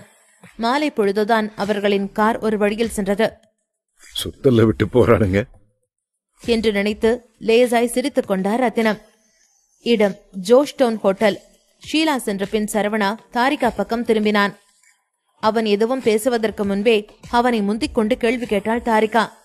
யாரது என சரவணா ஆர்வமாய் கூறிட அவனை முறைத்தாள் தாரிகா. சத்தியமா நான் பொய் சொல்லல, அவ ரத்னத்தோட ஸ்டூடெண்ட் என்றான். ரத்தினத்தின் பெயரை கூறியதுதான் அவளுக்கு ரத்தினத்தை ஞாபகமே வந்தது. அவர் எங்க போனாரு? காலையில இருந்து அவர் ஆளைய காணுமே என்று அக்கறையாய் கேட்டாள் தாரிகா. அதில் அவள் கன்னத்தை பரிவாய் வருடினான் சரவணா. அவரோட வேலையை பார்க்க போயிருக்காரு. நீ அதை பத்தி கவலைப்படாத, நான் இங்க இருக்கல்ல, சோ என்ன கொஞ்சம் கவனிக்கலாமே என்று எதற்கோ அடி போட்டான் சரவணா. கவனிக்கணும் தானே, தாராளமா கவனிக்கலாம், வாங்க என நக்கலாய் கூறினாள் தாரிகா. வாயை கொடுத்தா நம்மளே மாட்டிக்க போறோமா என மனதில் பயந்தவன் வெளியே அசட்டையாக சிரித்தான். நீ இன்னும் கோவமா இருக்கன்னு எனக்கு தெரியுது, பட் என்ன நம்பு, நான் எப்படி உனக்கு புரிய வைக்கிறதுன்னு எனக்கு தெரியல. இங்க நீ மட்டும்தானே இருக்க என்று அவளின் கையை அவனை நெஞ்சில் மீது வைத்து கூறினான் சரவணா. எனக்கு தெரியும், அதனாலதான் நான் இன்னும் உன் கூட இருக்க. இப்ப போய் குளிச்சுட்டு வா, நான் டின்னர் எடுத்து வைக்கிறேன் என்று கூறி நகர போனவளை இழுத்து பிடித்தான் சரவணா. நீயும் ட்ரைனிங் எல்லாம் முடிச்சுட்டு ரொம்ப டயர்டா இருப்ப, உன்னை நீ ஏன் கஷ்டப்படுத்திக்கிற என்று சரவணா அக்கறையுடன் கேட்க அவன் கன்னத்தில் இதழ் பதித்துவிட்டு எதுவும் சொல்லாமல் உள்ளே சென்றாள். சரவணனுக்கு தாம் ஏற்றவளாக இருக்க வேண்டும் என எண்ணி அவனுக்காக அனைத்தையும் பார்த்து பார்த்து செய்ய நினைத்தாள். இதனை அவனிடம் கூறினாள். அவன் அவளை வேலை பார்க்கவே விடமாட்டான் என்று அவளுக்கு தெரியும். காதலில் சிரமம் தெரியுமா என்ன? காதல் என்பதே இருவரும் ஒருவருக்கொருவர் திருத்திக் கொண்டு ஒன்றாய் மேலும் முன்னேறி வாழ்க்கையை அழகாய் வாழ்வதற்குத்தானே. சரவணன் மீதிருந்த காதல் தாரிகாவை அனைத்தையும் செய்ய வைத்தது. அவனுக்காய் தான் செய்யாமல் வேறு யார் செய்வார் என்ற எண்ணத்திலேயே மூழ்கினாள் தாரிகா. அந்த நேரம் சரவணனின் போன் அடித்தது. விக்ரம் தான் அழைத்திருந்தார். பாஸ், தப்பு நடந்து போச்சு பாஸ் என அழைப்பு ஏற்கப்பட்டதும் பதட்டத்துடன் கத்தினான் விக்ரம். என்னன்னு பொறுமையா சொல்லுங்க என அமைதியாய் கேட்டான் சரவணா. பாஸ், இன்னும் ஹரிஷ் திரும்ப வரல என அழுகையை கட்டுப்படுத்திக் கொண்டு கூறினார் விக்ரம். அதில் சரவணனின் முகம் சுருங்கியது. ஹரிஷுக்கு முன்னால் அவர்களால் நிற்கக்கூட முடியாது. அப்படி இருக்கையில் ஏன் அவர் இன்னும் திரும்பவில்லை என்று யோசித்தான் சரவணா. இதை விட முக்கியமான ஒரு விஷயம் இருக்கு பாஸ். ராயர் குடும்பத்து ஆளுங்க எங்க இருக்காங்கன்னு நாங்க ட்ராக் பண்ணிட்டோம். அவங்க இப்ப எங்க இருக்காங்கன்னு கெஸ் பண்ணுங்க பாப்போம் என்று கேட்டார் விக்ரம். இந்த மாதிரி நேரத்திலையும் என்ன கெஸ் பண்ணி விளையாட சொல்றீங்களா என்று இறுக்கமாய் கேட்டான் சரவணா. பாஸ், நாங்க அந்த முட்டாளோட வில்லாவுக்கு போனோம். இதுக்கு முன்னாடி அவன் ஸ்டேட்ல இருந்து தான் எல்லா ஃப்ராட் வேலையும் பண்ணிட்டு வந்திருக்கான். இது எல்லாமே ட்ராப் தான். அவரோட ஆளுங்க மட்டும் கடவுக்கா சேர்ந்தவங்களா இருந்தா நமக்கு கஷ்டமா இருக்கும் என்று அவசரமாய் படபடுத்தார் விக்ரம். அவர் எதை நினைத்து கவலை கொள்கிறார் என்று புரிந்து கொண்ட சரவணன் லேசாக சிரித்தான். விடுங்க, பாத்துக்கலாம். ஜாக்கையே கொன்றான். அவனை எதிர்த்த அனைவருக்குமே அவன் எமனாய் மாறி இருக்கிறான். இவர்களை விட்டு விடுவானா என்ன? எனக்கு புரியுது. ஆனா நம்ம கிட்ட அவ்வளவு ஆளுங்க இல்ல. எல்லாருமே போயிட்டாங்க. என்னோட ஆளுங்களும் இப்போ நல்ல நிலைமையில இல்ல என்று பதட்டம் கொண்டார் விக்ரம். அப்போ உடனே வேதாவுக்கு கால் பண்ணி அவளை எல்லாரையும் ரெடியா இருக்க சொல்லுங்க. இந்த முறை ராயர் ஃபேமிலிய நான் விட்டேன். ஆனா இன்னமும் என்னை எதிர்க்க நினைக்கிறாங்க. சோ இனிமே ராயர் ஃபேமிலின்னு ஒன்னு இருக்கவே கூடாது என அழுத்தமாய் கூறினான் சரவணா. சரவணன் கூறியதை கேட்டதுமே விக்ரம் குதூகலத்தில் குதித்தார். இப்போது வைல்ட் வெஸ்ட் அலையன்ஸும் ஜோஸ்டோனில் நிறுவனமானது. ஜோஸ்டோனின் நிலைமை சரியாக இல்லை. யாஷும் கேபிட்டல் சிட்டியை விட்டுவிட்டு வைல்ட் வெஸ்ட் அலையன்ஸில் சேர்ந்து கொண்டார். அது பெரிய பிரச்சனையை உண்டாக்கினாலும் கேபிட்டல் சிட்டியில் இருக்கும் உறுப்பினர்களும் அதனை சார்ந்திருக்கும் மற்ற உறுப்பினர்கள் இன்ஃப்ளூயன்ஸ் மிகவும் குறைவாகத்தான் இருந்தது. ஒரு நாட்டிற்கு 2 ராஜா இருக்க முடியாது. ஒன்று கேபிட்டல் சிட்டி இருக்க வேண்டும், இல்லையென்றால் வைல்ட் வெஸ்ட் அலையன்ஸ் இருக்க வேண்டும். என்னதான் வைல்ட் வெஸ்ட் அலையன்ஸ் வந்திருந்தாலும் கேபிட்டல் சிட்டி பிடித்திருக்கும் இடம் அளவு அதனால் வந்திட முடியாது. அதனால் அவர்கள் கேபிட்டல் சிட்டியை ஒழித்து கட்டிட வேண்டும். அப்போதுதான் வைல்ட் வெஸ்ட் அலையன்ஸ் வளரும். நாம எதிர்பார்த்த நாள் வந்துருச்சு என்றான். சரவணா ரத்தினம் பழி வாங்குவதற்காக அவருக்கு வாய்ப்பு கொடுத்தான். ஆனால் அவர் காரியத்தை முடிக்கும் வாய்ப்பு மிகவும் குறைவாக இருந்தது. அவர் மீதே அவர்கள் கை வைக்க நினைத்து விட்டார்கள். சரவணன் சும்மா விடமாட்டான். உடனே உங்க மாஸ்டருக்கு கால் பண்ணி ராயர் குடும்பத்தை பார்க்கணும்னு சொல்லுங்க என கட்டளையாக கூறினான் சரவணா. உடனே சொல்றேன் என ஆர்வத்துடன் கூறிய விக்ரம் அழைப்பை துண்டித்தார். போன் பேசி முடித்த சரவணா தாரிகா பக்கம் திரும்பினான். சாரி தாரிகா, என்னால இன்னைக்கு உங்க கூட சாப்பிட முடியாது. எனக்கு ஒரு வேலை இருக்கு என்று மன்னிப்பு கேட்க தாரிகா அமைதியானாள். ஒரு நொடி முகம் சுருங்கியது. ஆனாலும் சம்மதமாய் தலையசைத்தாள் தாரிகா. அவளின் முகவாட்டம் அவனை வருத்தினாலும் அவள் நெற்றியில் அழுத்தமாய் இதழ் பதித்துவிட்டே அங்கிருந்து கிளம்பினான். அதே நேரம் ஜோஸ்டோன் புறநகர் பகுதியில் மலையடிவாரத்தில் ஒரு வில்லா வீற்றிருந்தது. வானம் 2 இருக்க அந்த வீட்டின் தரையில் ரத்தினத்தை தள்ளிவிட்டார்கள். அவர் உடல் முழுவதும் ரத்தம் வழிந்தது. அவர் முன்னே ராயர் குடும்பத்தின் ஆட்கள் சூழ்ந்திருந்தார்கள். ரத்தினம் விழுந்து கிடந்த தரையிலும் அவரின் ரத்தம் வழிந்தது. ரத்தினம் மாணிக்கத்தை நிமிர்ந்து பார்த்தார். என்ன ரத்னம், நீ இதை எதிர்பார்க்கலையா? நீ ரொம்ப பெரிய அறிவாளியாச்சே. ஆனா முட்டாள்தனமா முடிவெடுத்து என்கிட்ட மோத நினைச்சிட்ட. உனக்கு இவ்வளவு திமிரு ஆகாது என ஆணவத்துடன் கூறினான் மாணிக்கம். தரையில் படுத்து கிடந்த ரத்தினத்தால் நகரக்கூட முடியவில்லை. அமிர்தாவை ஆத்திரத்துடன் பார்த்தார் ரத்தினம். இதே போன்ற ஒரு நிகழ்வுதான் அவர் கடந்த காலத்திலும் நடந்தது. அப்போதும் மாணிக்கம்தான் ரத்தினத்தை கொல்ல ஆட்களை ஏவி விட்டிருந்தார். தனு மட்டும் இல்லை என்றால் அவர் அப்போது இறந்திருப்பார். கேபிட்டல் சிட்டியை அழிக்க நினைக்கிறியா? உனக்கு தைரியம் ஜாஸ்தி தான். ஆனா அத பண்றதுக்கான தகுதி உனக்கு இருக்குதா என ஆத்திரத்துடன் கேட்ட மாணிக்கம் அவர் கையில் ஒரு இரும்பு ராடை எடுத்துக்கொண்டு ரத்தினத்தின் முன்பு வந்து நின்றார். ராயர் குடும்பம் உன்கிட்ட பிச்சை கேட்டு வந்து நிக்கும் நினைச்சியா? உண்மையை சொல்லணும்னா ஜார்ஜ் டவுன்ல சரவணனை இந்த உயரத்துக்கு நீ கொண்டு வந்தது இம்பாசிபிளான விஷயம்தான். உனக்கு அவ்வளவு திறமை இருந்தாலும் உன்னால எங்களை எதிர்த்து ஒன்னும் பண்ண முடியாது. ஆமா, நீதானே அந்த ஃபேக்கான அல்டி கார்டை கொண்டு வந்து எங்க குடும்பத்தை பயமுறுத்தின. நல்லா இருக்கு, ரொம்ப நல்லா இருக்கு. நீ பண்ண அந்த விஷயத்தால உண்மையாலுமே என் குடும்பம் பயந்துருச்சு என்று ஆக்ரோஷமாய் கூறி அதே வேகத்தில் அவர் நெஞ்சிலே ஓங்கி மிதித்தார் மாணிக்கம். ரத்தினம் தரையிலே உருண்டு புருண்டார். வீரன் குடும்பத்தில் இருக்கும் ஒரே பிரச்சனை இதுதான். ஒருவன் புத்தி அளவில் அதீத வல்லமை பெற்றிருந்தால் உடல் அளவில் அவ்வளவு வல்லமை பெற்றிருக்க மாட்டான். அந்த ரகத்தை சேர்ந்தவர்தான் ரத்தினமும். நீ எல்லாம் ஒரு குப்பை. உன்னை நீயே பெருசா நினைச்சுக்கிட்டு ஓவர் ஆடாத. ஒரு தடவை இல்ல 2 தடவை நீ என்கிட்ட ஏமாந்திருக்க. ராயர் குடும்பத்தோட நடிப்பு அப்படி இருந்திருக்கு என்று கூறி கர்வமாக சிரித்தார் மாணிக்கம். ரத்தினம் வரியில் இருமையபடி ரத்தத்தை கக்கினார். அவரின் பார்வை மங்கலாக துவங்கியது. ராயர் குடும்பத்திற்கு பின்னால் ஒருவர் இருக்கிறார். இல்லையென்றால் கேபிட்டல் சிட்டி இந்நேரம் இதுவரை இப்படி இருந்திருக்காது. மாணிக்கம், பார்த்து பக்குவமா பண்ணு. ரொம்ப கொடூரமா நடந்துக்காத. என்ன இருந்தாலும் ஒரு காலத்துல ஒரே குடும்பத்துல இருந்தவனாச்சே என திமிராக ஒரு ஓரமாய் அமர்ந்தபடி கூறினார் ஜெகநாதன். அதில் சிரித்தார் மாணிக்கம். அப்பா, நீங்க கவலையே படாதீங்க. அவனை அவ்வளோ சீக்கிரமா கொல்ல மாட்டேன். இவனால நமக்கு ஆக வேண்டிய காரியம் இன்னும் நிறைய இருக்கு என்றார். என்ன வச்சு சக்திவேலை மிரட்ட பாக்குறியா என்று தன் உடலை தாங்கி பிடித்தபடியே எழுந்து நின்றார் ரத்தினம்.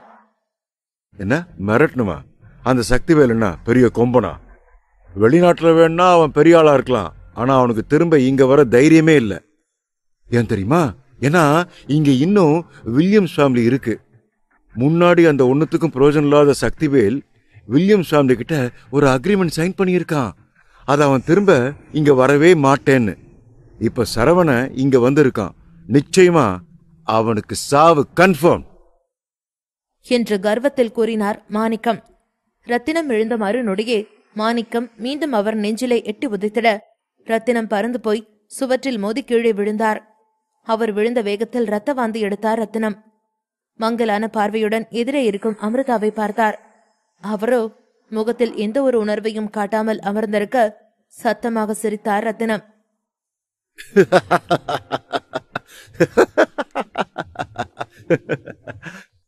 என்ன எடவுக்கு இப்ப நீ சிரிக்கிற? சாகர நிலைமையில இருந்தும் கூட இப்படி சிரிக்கிற என கடுப்புடன் கேட்டார் மாணிக்கம். அவர் மீண்டும் அடிப்பதற்கு முன்பு எழுந்து அமர்ந்தார் ரத்தினம். உன்னால என்ன கண்ட்ரோல் பண்ண முடியும்னு நினைக்கிறியா? என்ன என இறுகிய முகத்துடன் கேட்டார் மாணிக்கம். அதில் சிரித்தார் ரத்தினம். நான் இல்லாம உன்னால சரவணனை சமாளிக்க முடியுமா என்ன? நீ இல்லனா அந்த சரவண ஒண்ணுமே இல்ல என சீறினார் மாணிக்கம். அதில் இன்னும் பெரிதாய் வெடித்து சிரித்தார் ரத்தினம்.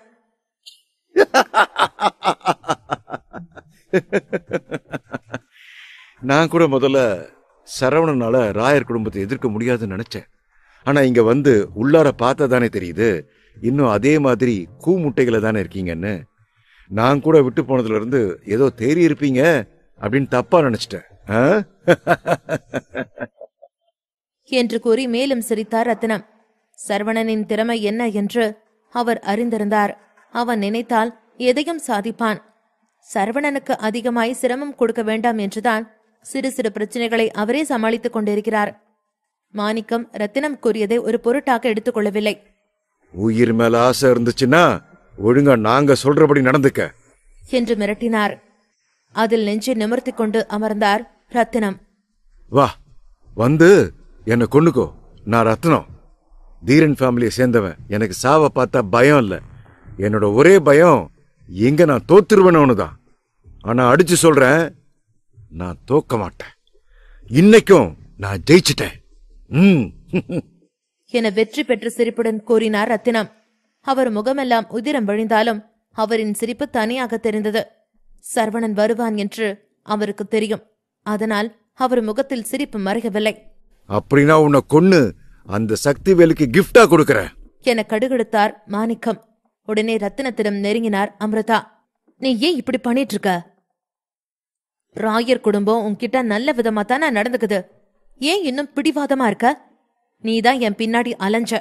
அதனாலதான் ராயர் குடும்பம் உன்கிட்ட இப்படி நடந்துக்குது. நாங்க உன்னை எங்களுக்கு தேவைப்படுற மாதிரி யூஸ் பண்ணிக்கிட்டோம். புரிஞ்சுதோ? என ஒரு வழியாய் உண்மையை கூறினார் அமிர்தா. அவர் பேசி முடித்ததுமே தூரத்தில் வானை கிழித்துக் கொண்டு ஒரு பெரும் சத்தம் கேட்டது. ஒரு GTR உருமலுடன் அந்த இடத்திற்கு அதீத வேகத்தில் வந்தது.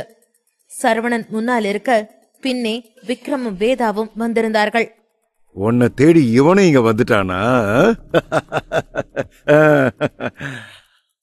என்று சரவணனை கண்டு இளக்காரமாய் கேட்டார் மாணிக்கம். அவனுடன் 2 பேர்தான் இருப்பதைக் கண்டு இன்னும் சிரித்தார். என்ன ஆளுங்களை காணோம்? பெரிய படைய கூட்டிட்டு வரதா இருந்த? சரவணா, இது என்ன சின்ன பிள்ளைங்க விளையாட்டு நினைச்சியா? நாங்கெல்லாம் உன்னோட வலையில விழுவோன்னு நினைச்சிட்டியா? நீதான் இப்ப எங்க வலையில சிக்கி இருக்க என கர்ஜித்தார் மாணிக்கம். சரவணன் அவரை ஒரு பொருட்டாக கருதாமல் பின்னால் திரும்பி பார்த்தான். உங்களுக்கு வேலையை பிரிச்சு கொடுக்கறேன். விக்ரம், நீங்க ரத்னத்தை காப்பாத்துறதுக்கு பாருங்க என்றான் சரவணா. அப்ப நானு? என அதிர்ச்சியுடன் கேட்டாள் வேதா. உனக்கு தான் முக்கியமான வேலை வச்சிருக்கனே. உனக்கு கணக்கு நல்லா வரும் தானே? அப்ப இங்க எத்தனை பேர் இருக்காங்கன்னு ஒருத்தர் விடாம எண்ணி சுடுகாட்டுக்கு கால் பண்ணு என்று கூறியபடியே சிகரெட்டை எடுத்து பற்ற வைத்தான் சரவணா. இன்னைக்கு அவங்களுக்கு ஓவர் டைம் வேலை, ஒரு பெரிய ஆர்டர் வந்திருக்குன்னு சொல்லு என்று அசட்டையாக கூறினான் சரவணா. எவ்வளவு திமிரு இருந்தா இங்க தனியா அவன் வருவான் என்று ஆத்திரத்துடன் கத்தினார் மாணிக்கம். சரவணன் ஒருவனால்தான் இன்று ராயர் குடும்பத்திற்கு இப்படி ஒரு பிரச்சனை. இன்று எப்படியாவது அவனை பழிவாங்கிட துடித்தார். Episode 446 oil fields. சரவணன் மட்டும் தனியாக வெளியே நின்றிருந்தான். அவனின் கழுகு பார்வையால் மொத்த இடத்தையுமே நோட்டமிட்டுக் கொண்டிருந்தான். நீ இங்க வந்திருக்க கூடாது, இது உனக்கான டிராப் என்று சரவணனை பார்த்து நினைத்துக் கொண்டார் ரத்தினம். ராயர் குடும்பத்திற்கு தனது உதவி தேவையில்லை என முன்பே கண்டு கொண்டார். அவர்கள் ரத்தினத்தை ஒரு கணையமாக கொண்டு அவர்களின் எதிராளியை அழிக்க பயன்படுத்திக் கொண்டார்கள். இது ஜாக்கை அழித்தது போல் சுலபமானதில்லையே. ராயர் குடும்பம் பெரும் குடும்பம். சரவணன் நேராக இங்கு வருவதை கண்டதுமே உடனே அமிர்தா பக்கம் திரும்பினார் ரத்தினம். அமிர்தா என்று அவர் அழைக்க அவரோ அமைதியாய் சேரில் அமர்ந்திருந்தார். ரத்தனத்தை பார்த்து ஒரு வார்த்தை கூட கூறாமல் அமர்ந்திருந்தார். அவருக்கு தெரியும் சரவணனை விட்டு விடுவதற்காக ரத்தினம் கெஞ்சுகிறார் என்று. ஆனால் அவரால் எப்படி அவனை விட முடியும்? சரவணன் தான் அவர்களின் மிகப்பெரிய எதிரியாயிற்றே.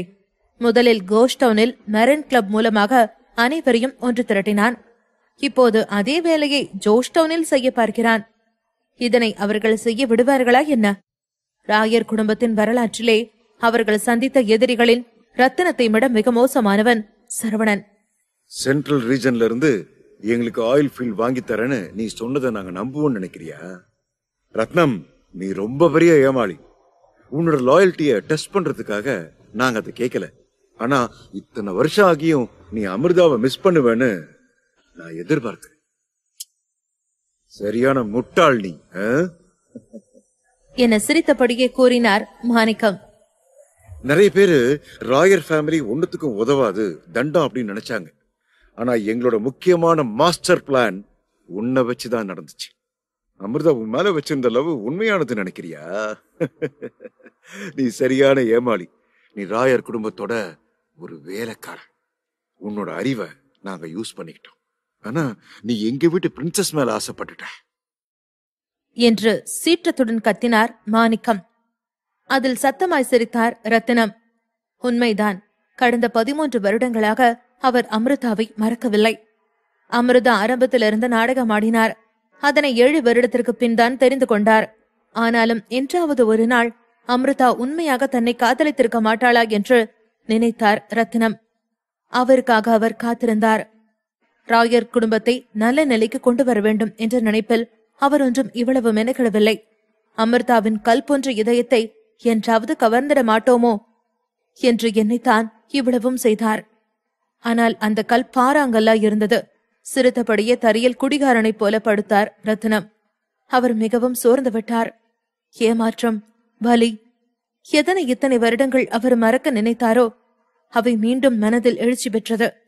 துரோகத்தின் வலி பெரிதாயிருக்கும் என்றால் துரோகத்தினால் வரக்கூடிய பழிவாங்கும் உணர்வு இன்னும் கொடூரமாயிருக்கும்.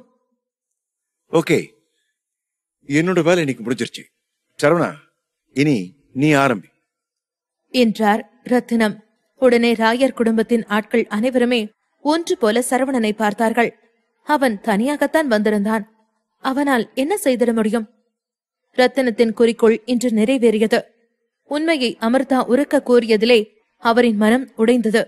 இனி சரவணன் மொத்த ராயர் குடும்பத்தை வேரோடு அழித்து விடுவான். மாணிக்கம் அதிர்ச்சியில் இருந்தார். அப்போது ராயர் குடும்பத்தை சேர்ந்த ஒருவர் லேப்டாப்பை தூக்கிக் கொண்டு ஜெகநாதனிடம் ஓடி வந்தார். சார், ஒரு பிரச்சனை என அசிஸ்டன்ட் படபடத்தார். என்ன என்று கேட்டார் ஜெகநாதன். ரத்தினம் இதற்கு முன்பு சக்திவேலிடம் பேசியிருந்தார். சக்திவேல் ரத்தினத்தை கண்மூடித்தனமாய் நம்பினார். ரத்தினம் அவரின் திட்டத்தை கூறியதுமே சக்திவேல் அந்த ஆயில் ஃபீல்டை விற்க ஒப்புக்கொண்டார். அதற்கான காரணத்தை அவர் கேட்கவில்லை. அதனின் பின் விளைவுகளை பற்றியும் அவர் சிந்திக்கவில்லை. அதிலேயே ரத்தினம் மீது அவர் எவ்வளவு நம்பிக்கை வைத்திருக்கிறார் என்று தெரிந்தது. என்ன பிரச்சனை என ஜெகநாதன் அவசரமாய் கேட்டார். அவர் சக்திவேல் அனுப்பிய கான்ட்ராக்ட்ஸை பார்த்தார். அவரின் மகனும் இப்போது இங்கு இருக்கையில் அவருக்கு வேறு வழியில்லை.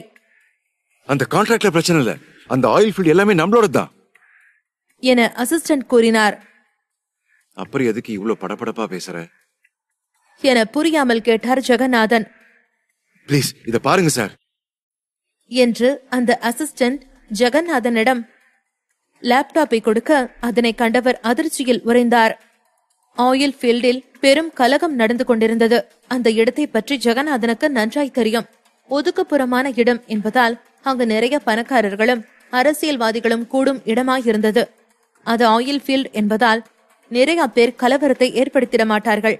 ஆனால் அந்த இடத்தில் தீவிரவாதிகள் நடவடிக்கை அவ்வப்போது நடக்கும். அவர்கள் கைக்கு ஆயில் ஃபீல்ட் வந்ததுமே அந்த இடம் பிரச்சனையில் வெடித்தது. இது தற்செயலாய் நடக்க வாய்ப்பில்லை என்று நினைத்தார். இது எப்படி நடக்குது? அதுவும் நடக்கிற பிரச்சனை எல்லாம் சாதாரணமா இல்லையே.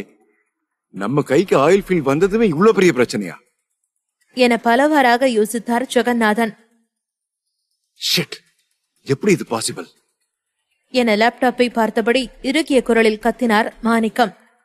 ரத்தினம் மூலமாக சக்திவேலிடமிருந்து ஆயில் ஃபீல்டை அடிமட்ட விலைக்கு ராயர் குடும்பம் வாங்கிவிட்டார்கள். அவர்களின் அடிமட்ட விலையே கடந்த சில ஆண்டுகளாய் ராயர் குடும்பம் ஈட்டிய வருமானம் மொத்தமே. பணத்தை சக்திவேல் பெற்றதுமே இப்படி ஒரு பிரச்சனை என்றதும் மாணிக்கம் ஆத்திரத்தில் துப்பாக்கியை எடுத்துக்கொண்டு ரத்தினத்திடம் சென்றார். அவரோ தரையில் அமர்ந்தபடி சிரித்துக் கொண்டே இருந்தார். திரும்ப திரும்ப நீ என்கிட்ட பிரச்சனை பண்ணிட்டே இருக்க என்று கூறிய மாணிக்கம் ரத்தினத்தை குறிவைத்தார். ரத்தினமும் சிரித்துக் கொண்டிருந்தார். உண்மையில் ராயர் குடும்பத்தின் ஆட்பளம் மிகுதியாயிருந்தது. ரத்தினத்தால் தனியாலாய் பழிவாங்கிட முடியாது. ஆனால் அவரால் ராயர் குடும்பத்திற்கு ஆட்டம் காட்டிட முடியும். என்ன அல்லு விடுதா? கம்பெனி நடத்தணும்னா பிரச்சனை இல்லாம எப்படி முடியும்? எல்லாமே நமக்கு ப்ராஃபிட்டா வரும்னு எந்த ஒரு கட்டாயமும் இல்லையே. நீ தொட்டதெல்லாம் ப்ராஃபிட்ல முடியும்னு எதிர்பார்த்தா இவ்வளவு பெரிய பிசினஸ்மேனா இருக்க என்று சிரித்தார் ரத்தினம். ஆத்திரத்தில் கையை ஓங்கிய மாணிக்கத்தை தடுத்தார் அமிர்தா. இது எவ்வளவு முக்கியமான விஷயம் என்று அவருக்கு தெரியும். அவர்கள் கொடுத்த பல 100 கோடிக்கணக்கான தங்கமும் மொத்தமும் வீணானது. ஒரு லாபமும் அவர்களுக்கு கிட்டவில்லை. அங்கு நடக்கும் கலவரம் மட்டும் இன்னும் பெரிதானால் நிச்சயம் ஆயில் ஃபீல்ட் தரைமட்டமாகிவிடும். ஆனால் அவர்களை தடுத்து நிறுத்த யாருக்கு இங்கே தைரியம்? அண்ணா, இதுல ரத்தினத்தோட தப்பு இருக்காது. அப்படியே அவர் இதை பண்ணணும்னு நினைச்சிருந்தா இவ்வளவு பெரிய சண்டைய அங்கு ஏற்படுத்தியிருக்க முடியாது என்று சூழலை விளக்க நினைத்தார் அமிர்தா. மாணிக்கம் அவசரப்பட்டு எந்த முடிவும் எடுக்கக்கூடாது என்று தன்னை கட்டுப்படுத்திக் கொண்டு நின்றார். ஆமா, என்னால முடியாது. அதே போல சக்திவேல் சரவணன் அவங்களால கூட முடியாது. ஏன், நாங்க 3 பேரும் ஒன்னா சேர்ந்தா கூட எங்களால இதை பண்ண முடியாது என்று கூறி மேலும் சிரித்தார் ரத்தினம். அதில் மாணிக்கத்துக்குத்தான் ஆத்திரம் அதிகரித்தது. ரத்தினம் சொல்வதெல்லாம் உண்மைதான். ஒருவேளை ரத்தினமும் சக்திவேலும் அந்த ஆயில் ஃபீல்ட் வேண்டாம் என்பதற்காக தங்களிடம் வேண்டுமென்றே விட்டு விட்டார்களா என யோசித்தார் மாணிக்கம். என்ன, வெளிநாட்டுல உன்னோட ஆல்பம் எப்படி இருக்குன்னு காட்ட நினைச்சியா? நாங்க ஒண்ணும் மாட்டல, நீதான் எங்க கிட்ட மாட்டியிருக்க. அடிமட்ட ரேட்டுக்கு வாங்குறதா நினைச்ச நீ. அவர் இந்த இடத்த வாங்கினதை விட டபுள் மடங்கா ரேட்டு கொடுத்திருக்காரு. உனக்கு பின்னால எவன் இருக்கான்னு எங்களுக்கு தெரியும். உன்னோட கதை காலி என்று மேலும் சிரித்தார் ரத்தினம். அவர் சொன்னதையெல்லாம் கேட்ட மாணிக்கத்திற்கு அப்போதுதான் ஒவ்வொன்றாக புரிய ஆரம்பித்தது. ராயர் குடும்பத்தின் அழிவு ஆரம்பமானது. ரத்தினம் வார்த்தை உரைக்க அவரின் உடல் சில்லிட்டது. இதனை அவர்கள் கொஞ்சமும் எதிர்பார்க்கவில்லை. ரத்தினம் முன்பு தாம் மீண்டும் முட்டாளானோம் என்ற எண்ணம் அவரை இன்னும் கோபப்படுத்தியது. செத்து போடா என்று கூறி ரத்தினம் தலையிலே துப்பாக்கியை வைத்து அழுத்தினார் மாணிக்கம். ஆனால் ரத்தினமோ அசையாமல் சிரித்துக் கொண்டே இருந்தார். அவர்களால் அங்கு நடக்கும் பிரச்சனையை சரி செய்ய முடியாது. பணத்தையும் கொடுத்து இப்போது இடமும் பெறாமல் ஏமாற்றத்தில் இருந்தார்கள். இருக்கும் ஆத்திரத்தையெல்லாம் ரத்தினம் மீது வெளிக்காட்டிட அவரை சுட்டுத்தள்ள நினைத்தார் மாணிக்கம். அண்ணா நில்லு, ஒருவேளை இதுக்கான வழி இவனுக்கு தெரிஞ்சிருக்கலாம்ல என்று பதட்டத்துடன் கூறினார் அமிர்தா. இப்போதுதான் என்னவோ அவருக்கு ரத்தினத்தின் திறமை கண்ணுக்கு தெரிந்ததோ என்னவோ. மாணிக்கத்தால் எதையும் ஏற்றுக்கொள்ள முடியவில்லை. கொலை வெறி அதிகமாக இருந்தது. அவர் சுடுவதற்கு முன்பே சரவணன் அவர் முன்பு வந்து நின்றான். நீங்க 3 பேரும் இங்க இருந்து உயிரோட எப்படி போறீங்கன்னு பாக்குறேன். அந்த ஹிட்மேன் இங்க இருந்திருந்தா கூட உங்களால எதிர்த்து சண்டை போட்டிருக்க முடியும். ஆனா வெறும் 3 பேரால இங்க ஒன்னும் பண்ண முடியாது என கர்ஜித்தார். தப்பு, இங்க நான் மட்டும்தான் இருக்கேன் என்று கூறி மாணிக்கத்தின் கையை அழுத்தி பிடிக்க வலியில் முகத்தை சுருக்கினார் மாணிக்கம். உனக்கு இன்னைக்கு தாண்டா சாவு என்று மேலும் கர்ஜித்தார் மாணிக்கம். எபிசோட் 447 ஸ்னைப்பர் கன். சரவணனும் மாணிக்கமும் ஒருவரை ஒருவர் சீற்றத்துடன் முறைத்துக் கொண்டு நின்றார்கள். சரவணா, இன்னைக்கு உன்னை கொல்லாம விட மாட்டேன் என்று கர்ஜித்தவருக்கு நொடி பொழுதில் ஆத்திரம் இன்னும் அதிகரித்தது. தன் சொந்த மகன் செழியனை அப்படி ஒரு நிலைக்கு தள்ளியவனை சும்மா விடக்கூடாது என்று கங்கனம் கட்டிக்கொண்டு தெரிந்தார். இப்போது அவர் முன்பே தைரியமாய் அவன் வந்து நிற்க அவரின் ரத்தம் கொதித்தது. மாணிக்கம் சரவணனை அடிக்க வர அவரின் கையை வளைத்து பிடித்து கண்ணிமைக்கும் நேரத்தில் கீழே தள்ளிவிட்டான் சரவணா. மாணிக்கம் அதிர்ச்சியாக அவனை பார்த்தார். அவர் எட நினைக்க, ஆனால் அவரின் உடல் அவருக்கு ஒத்துழைக்கவில்லை. சரவணன் தள்ளிவிட்ட தாக்கம் அவரின் உடலை வருத்தியது. மாணிக்கம் ஆச்சரியமாய் அவனை பார்த்தார். எப்படி இவனால் இப்படி செய்ய முடிந்தது என ஆச்சரியம் அவருக்கு. புத்தி இருக்கிறவன் உடல் அளவில் பலவீனமாக இருப்பானே என யோசித்தார். என்ன மாதிரியான அரக்கை இவன்? ஜஸ்டின் கிட்டையும் ரத்னம் கிட்டையும் இருந்ததால இவன் இப்படி இருக்கிறானா? எவ்வளவு தைரியம் இருந்தா என்னையே தள்ளி விட்டுருப்பான் என்று நினைத்த மாணிக்கம் பல்லை நர நரவென கடித்தார். சரவணா ரத்தினத்தின் முன்பு சென்று நின்றான். விக்ரம் ரத்தினத்தை அவரின் தோளில் சாய்த்தபடி அமர்ந்திருந்தார். ரத்தினத்தின் நிலையை பார்த்தவன் ஒருமுறை அழுத்தமாய் திரும்பி ராயர் குடும்பத்தில் இருக்கும் அனைவரையுமே முறைத்தான். இவரை நான் இங்க இருந்து கூட்டிட்டு போக போறேன். எவனாவது தடுக்க வந்தீங்க, யோசிக்காம கொண்டு போட்டுருவேன் என்று மிரட்டினான் சரவணா. ஜெகநாதன் சரவணனை ஆக்ரோஷமாய் முறைத்தார். சரவணன் போன்ற திமிர் எடுத்தவனை இதுவரை அவர் கண்டதில்லை. அவர் முன்பே வந்து அவரிடமே திமிர் காட்டுவது அவருக்கு மேலும் கோபத்தை கொடுத்தது. அதுவும் சிங்கத்தின் குகைக்கு வந்து ஒரு ஆடு சத்தமிடுவதா என்பது போல் அவனை இளக்காரமாய் பார்த்தார். அதுக்கு நான் உன்னை விட மாட்டேன் என ஜெகநாதன் அருகே இருந்த அவரின் 2வது மகன் மூர்த்தி கர்ஜித்தார். சரவணனின் சண்டையிடும் ஆற்றல் பற்றி அவருக்கு தெரியாது. ஆனாலும் அவன் முன்பு தாம் விட்டுக் கொடுக்க கூடாது என்று வீராப்புடன் வந்து நின்றார்.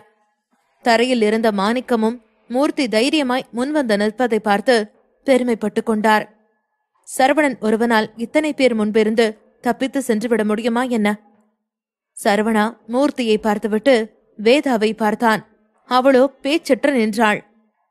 விக்ரமை ரத்தனத்தை பாதுகாக்க கூறியவன் இவளிடம் வெறும் பேச்சுக்காக சுடுகாட்டிற்கு அழைக்கச் சொன்னான் என நினைத்தாள் வேதா.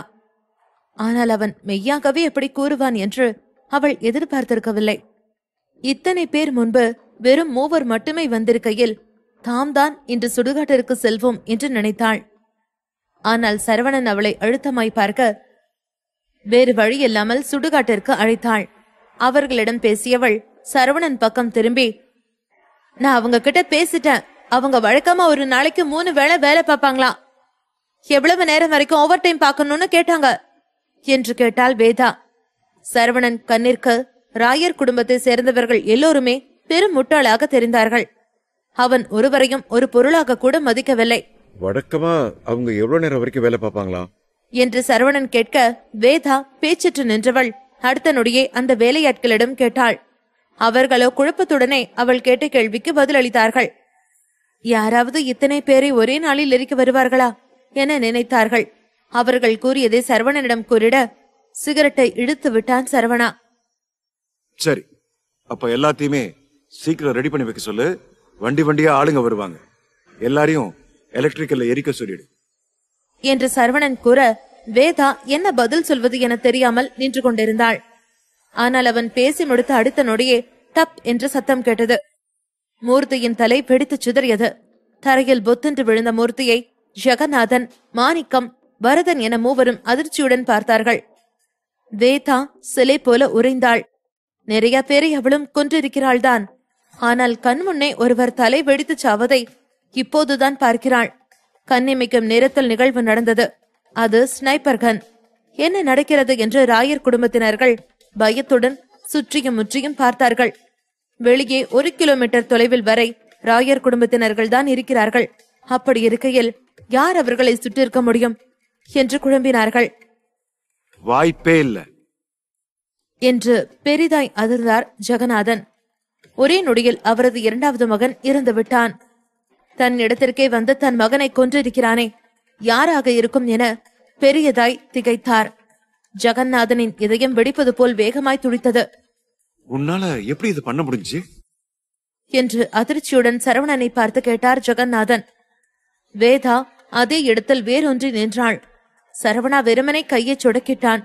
அவன் சொடக்கிடும் சத்தத்தை அந்த ஸ்னைப்பர் வைத்திருக்கும் நபருக்கு கேட்காததான். ஆனால் அந்த ஸ்னைப்பர் கன் முதலில் சரவணனைத்தான் குறிவைக்கும். அவன் யாரை பார்த்து சொடக்கிடுகிறானோ உடனே அந்த நபரை ஸ்னைப்பர் கன் சுட்டுவிடும். இவையெல்லாம் அந்த சொடக்கிடும் நேரத்தில் நடந்திடும். ஆனாலும் வேதா இந்த மாதிரியான இடத்திலிருந்து சரவணனால் தப்பிக்க முடியும் என்று கொஞ்சமும் எதிர்பார்க்கவில்லை. ராயர் குடும்பத்தின் பாடிகார்ட்ஸும் சாதாரண ஆட்கள் இல்லை. அதுவும் 100கணக்கான ஸ்னைப்பர்கள் இருந்தாலும் ராயர் குடும்பத்தின் ஆட்களை அவர்களால் ஒழித்துவிட முடியாது. இது அந்த ஜஸ்டின் வேலையா என்று அதிர்வுடன் எழுந்த ஜெகநாதன் சரவணனை எரிக்கும் பார்வையை பார்த்தார். உடனே போங்க, போய் அவனை கண்டுபிடிங்க என்று கட்டளையிட்டார் ஜெகநாதன். உடனே அனைவரும் அவனை தேட சென்றார்கள். மலையின் பின்பக்கத்திற்கு சென்று தேடினார்கள். உன்னால எப்படி இவ்வளவு ஃபாஸ்டா பண்ண முடிஞ்சது? நீ முன்னவே எங்க ஆளுங்களோட மறைமுகமா வந்திருக்கியா? எங்க கார்ல டிராக்கர் வச்சியா என்று கேட்டார் ஜெகநாதன். ராயர் குடும்பத்தின் ஆள்பலம் முன்னால் அவனால் தனியாய் இங்கு வந்துட முடியாது. இதையெல்லாம் கட்டுப்படுத்த அவன் முன்பே ஏற்பாடு செய்து வந்திருக்க வேண்டும். அவனும் ரத்தினமும் சாதாரண ஆட்கள் இல்லை. ஆனால் நல்ல வேளையாக இன்று அவர்களின் அழிவு நிகழப் போகிறது. இல்லை என்றால் கேபிட்டல் சிட்டி தரைமட்டமாகிவிடும் என்று நினைத்தார் ஜெகநாதன். நீ ரொம்ப ஸ்மார்ட், ஆனா ரொம்ப லேட்டா யோசிச்சிருக்க என நக்கலாய் கூறினான் சரவணா. அதில் ஒரு பக்கமாக இதழை வளைத்தார் ஜெகநாதன். அப்படியா என்று கேட்டவர் வரதன் மற்றும் மாணிக்கம் பக்கம் திரும்பி, சும்மா இங்க நின்னுட்டு இருக்காதீங்க, உடனே பீனிக்ஸ் குடும்பத்துக்கு தகவல் சொல்லுங்க என்று உத்தரவிட்டார். அதனை சரியாக புரிந்து கொண்ட மாணிக்கம் இதற்கு முன்பு சரவணன் போலியான அல்டி கார்டை பயன்படுத்தினான். அந்த விஷயம் பீனிக்ஸ் குடும்பத்திற்கு தெரிந்ததும் சரவணன் மட்டுமல்ல, சக்திவேல் தலையும் உருண்டது. இதனால் இப்போது பீனிக்ஸ் குடும்பத்தை வைத்து அவனை மட்டுப்படுத்த நினைத்தார் ஜெகநாதன். என்ன உனக்கு இப்பவே சாவா பார்த்தா பயமா இருக்கா என இறுகிய குரலில் கேட்டான் சரவணா. ஆனால் ஜெகநாதன் அவனுக்கு பதில் சொல்லவில்லை. அவர் திமிராக திரும்பி மலையை நிமிர்ந்து பார்த்தார். மேலே பார்த்தவர் அப்படியே சிலையானார். ராயர் குடும்பத்தின் ஆட்களும் நகராமல் நின்றார்கள். மலை மீது பார்த்தவர்கள் அனைவருமே பெரும் அதிர்ச்சியில் உறைந்தார்கள். நீ என்று கூறிய ஜெகநாதன் அதிர்ச்சியில் வாயை பிளந்து கொண்டு நின்றார். அதிர்ச்சியில நெஞ்சு பிடிச்சு செத்துறாத, அப்புறம் இவ்வளவு தூரம் ஏற்பாடு பண்ணதெல்லாம் வீணா போயிரும் என்று கேலியாக கூறினான் சரவணா. அவன் கேலியை உணரும் நிலையில் கூட ஜெகநாதன் இல்லை. அவ்வளவு பெரிய அதிர்ச்சியில் மூழ்கி இருந்தார். அந்த மலை முழுவதும் சரவணனின் ஆட்கள் நின்றிருந்தார்கள். இதனை அவர்கள் யாருமே எதிர்பார்க்கவில்லை. ராயர் குடும்பத்தின் ஆள்பலமே எக்கச்சக்கமாய் இருக்கும். இதில் சரவணனின் ஆட்கள் அவர்களுக்கும் மேலாக இருந்தார்கள். எண்ணிக்கையில் வேண்டுமென்றால் சரவணனின் ஆட்கள் கம்மியாக இருக்கலாம். ஆனால் அங்கிருந்த ஆட்களின் அடையாளம் இவர்களுக்கு தெரியவில்லை. அனைவருமே கையில் துப்பாக்கியுடன் நின்றிருந்தார்கள். வில்லாக்கு பின்பக்கத்தில் துப்பாக்கி சுடும் சத்தத்தை கேட்டு பேச்சற்று நின்றார் ஜெகநாதன். இதனை அவர் கொஞ்சமும் எதிர்பார்க்கவில்லை. ரத்தினத்தால் தமக்கு இந்த ஒரு நிலைமை வரும் என்று அவர் கனவிலும் கண்டதில்லை. இது சொந்த செலவிலேயே சூனியம் வைத்துக் கொண்டது போல் அவருக்கு இருந்தது. இரண்டு கூட்டத்திற்கும் இடையே பெரும் போர் நடப்பது போல் இருந்தது. ஜெகநாதனின் ஆட்கள் பலம் வாய்ந்தவர்கள்தான். ஆனால் சரவணனின் ஆட்கள் பித்து பிடித்தவர்கள் போல் சுட்டு குவிக்க காத்துக் கொண்டிருந்தார்கள். ராயர் குடும்பத்தின் ஆட்களை சுற்றி வளைத்து விட்டார்கள். ஜெகநாதனுக்கு நகரும் தைரியம் இல்லை. எங்கே நகர்ந்தால் தம்மை சுட்டு விடுவார்களோ என்று அஞ்சினார். என்ன ஆரம்பிப்போமா என்று கேட்டு சரவணா அங்கே இருக்கும் ஒரு சேரை இழுத்து போட்டு கால் மேல் கால் போட்டு உட்கார்ந்து கொண்டான். சுற்றி அனைவரையும் பார்த்தவன் ஜெகநாதன் பக்கம் திரும்பினான். முதல்ல யார்கிட்ட இருந்து ஆரம்பிக்கட்டும்? ஏதாவது சஜஷன் சொல்லு என நக்கலாய் கேட்டான் சரவணா. அதில் ஜெகநாதனுக்கு மேலும் ஆத்திரம் அதிகரித்தது. அட்டாக் என்று உச்ச சுதியில் கத்தினார் ஜெகநாதன். கத்தாத, வயசான காலத்துல இவ்வளவு சத்தமா கத்தி அப்புறம் நான் ஒண்ணுமே பண்ணாம மேல போயிட போற என்று காதை கொடைந்தான் சரவணா. எபிசோட் 448 சரவணனின் வீக்னஸ். எல்லாம் இந்த அளவுக்கு வந்ததுக்கு பிறகு ஜெகநாதனுக்கு எதிர்த்து சண்டை போடுவதை தவிர வேறு வழி இருக்கவில்லை. என்னதான் இருந்தாலும் சாவும் வரைக்கும் சண்டை போடலாம் என நினைத்தார்.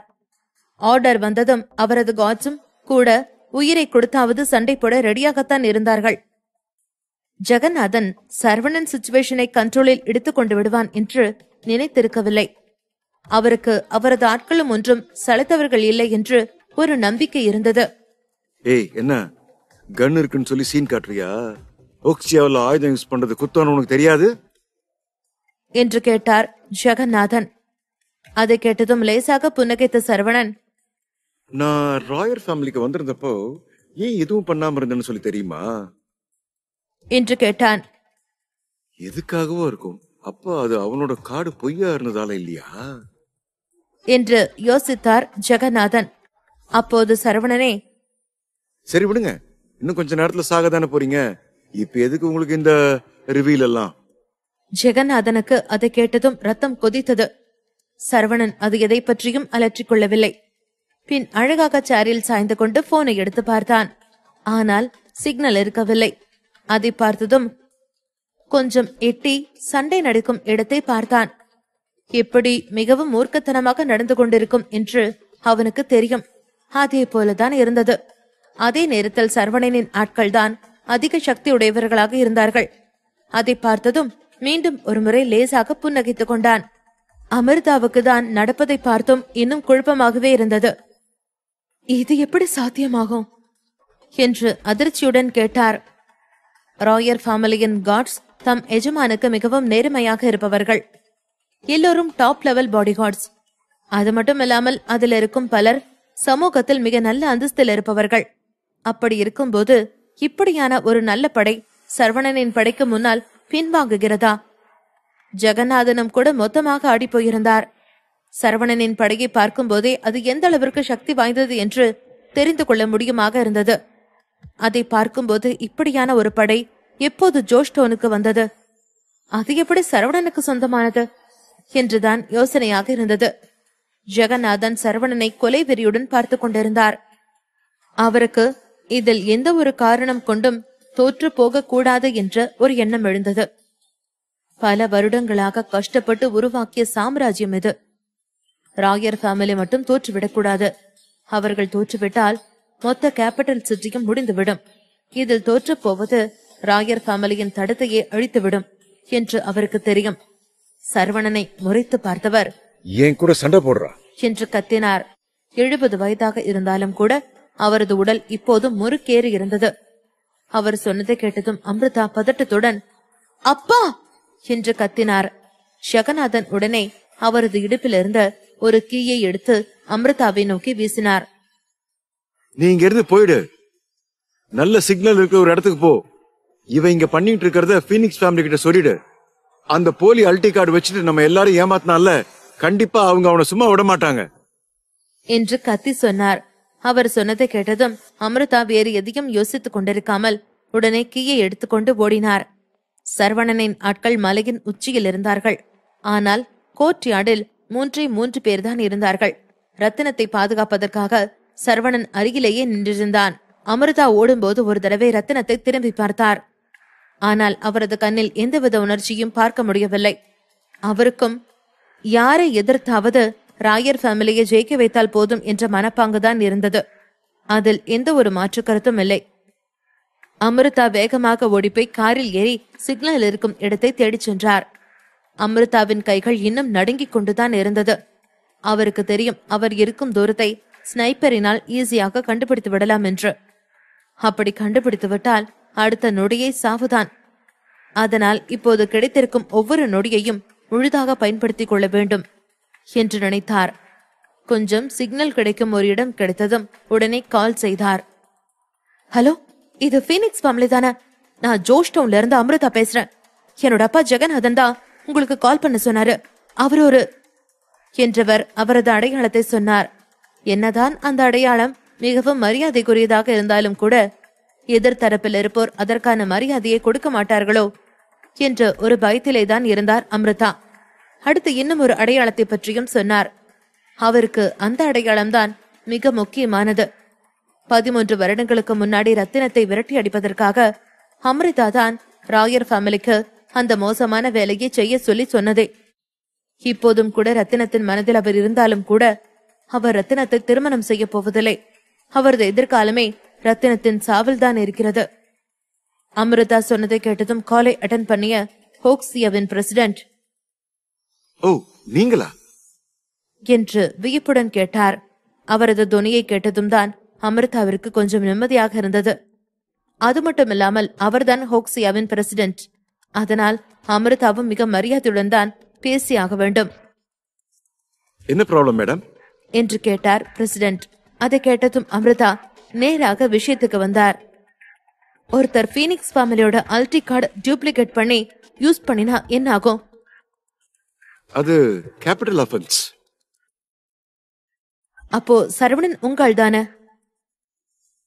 ஆமா, அவர்தான் ghost town province elite rank வாரிசு.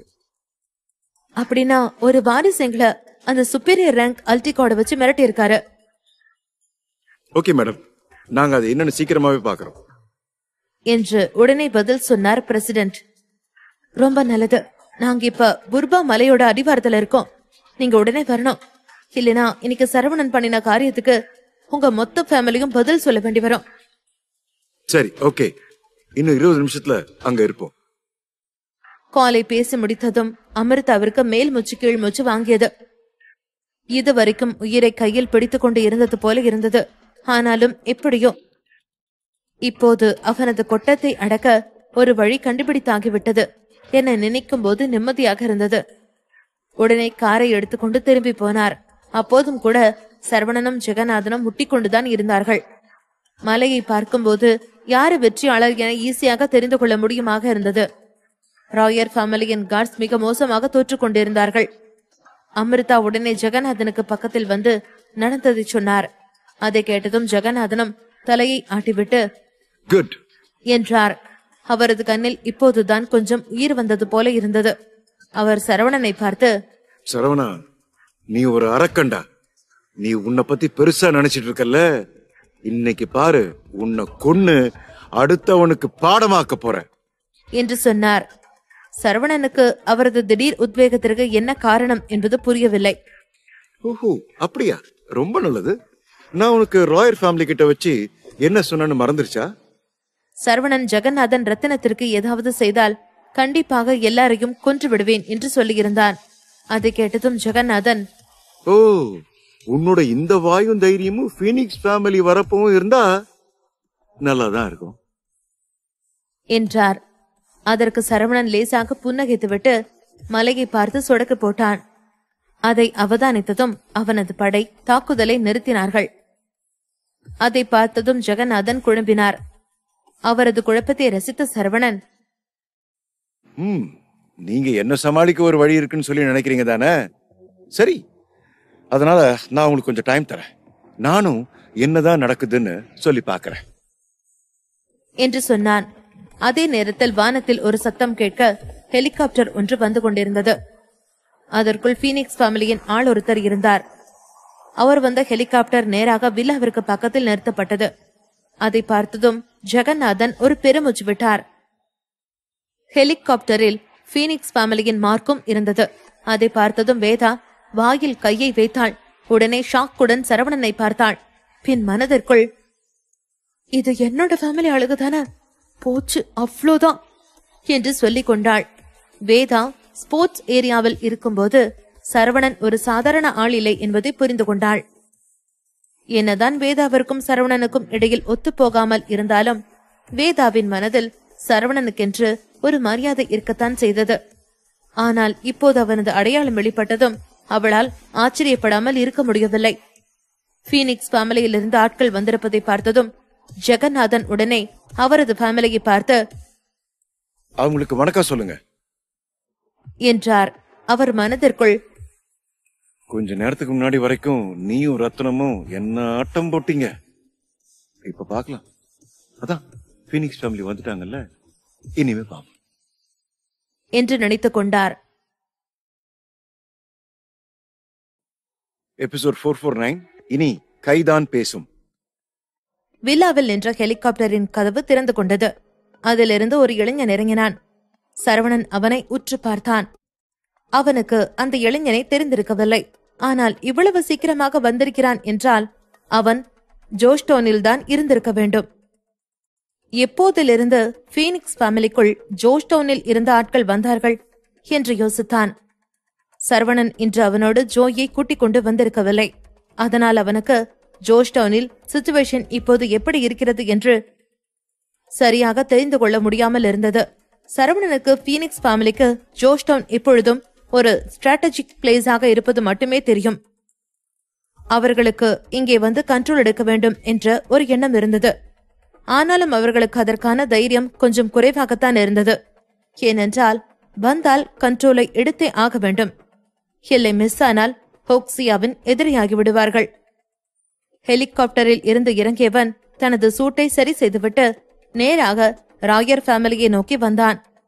அதை பார்த்ததும் உடனே முன்னால் போனார் அம்ருதா. நீங்க திலக் தானே என்று கேட்டார். அம்ருதா அவனையே பார்த்து கொண்டிருந்தார். அவரது கண்ணில் ஆச்சரியம் அப்பட்டமாக தெரிந்தது. திலக்கும் பீனிக்ஸ் ஃபேமிலியைச் சேர்ந்த ஒருத்தன்தான். அம்ருதா ஆண்டி நீங்களா என்று திலக்கும் அதிர்ச்சியானான். திலக் உடனே சுற்றுமுற்றும் பார்த்தான். அவனுக்கு சிறிது நேரத்திலேயே எல்லாம் புரிந்துவிட்டது. ராயர் ஃபேமிலிக்கு இப்படியான ஒரு பிரச்சனை வரும் என்று அவன் நினைத்திருக்கவில்லை. மலையின் அரைவாசி வரைக்குமே ரத்தவாடை மட்டும்தான் இருந்தது. ஏதோ நரகத்தின் வாசலை வில்லாவை நோக்கி திறந்து விட்டது போல இருந்தது. அம்ருதா குறையாத ஆச்சரியத்துடன், பீனிக்ஸ் ஃபேமிலிக்கு ஜோஷ்டோன்ல கூட அதிகாரம் இருக்கா? ஆண்டி அத பத்தி இப்ப பேச வேண்டாம். அந்த போலி கார்டை வச்சு ஏமாத்துனது யாருன்னு மட்டும் சொல்லுங்க. அதை கேட்டதும் சரவணனை நோக்கி நடந்து கொண்டே, அந்த மகான் இவர்தான் என்றார்.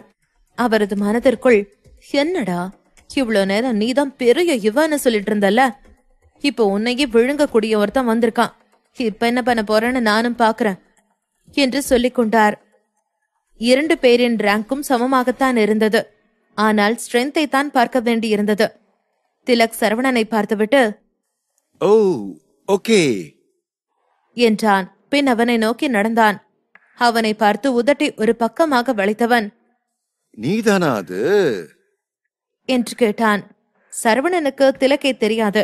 ஏன், அவனுக்கு ஜோர்ஜ் டவுனில் பீனிக்ஸ் குடும்பத்தின் வாரிசு இருப்பதே தெரியாது. திலக் பொய் சொல்வதாக இருந்தாலும் கூட அவன் வந்திருக்கும் ஹெலிகாப்டர் பொய் சொல்லாது. சரவணனும் திலக்கை நேரடியாக பார்த்து, ஆமா நான் தான் என்றான். அதை கேட்டதும் திலக் வேறொன்றும் பேசிக் கொண்டிருக்காமல் ஆர்டர் போடும் தொனியில், முட்டி போடு என்றான். அதை பார்த்ததும் சேரில் உட்கார்ந்து கொண்டிருந்த ஜெகநாதனே அதிர்ச்சியில் எழுந்து விட்டார். அவருக்குமே பீனிக்ஸ் ஃபேமிலிக்கு ஜோர்ஜ் டவுனில் ஒரு வாரிசு இருப்பது ஒரு ஷாக்காகத்தான் இருந்தது.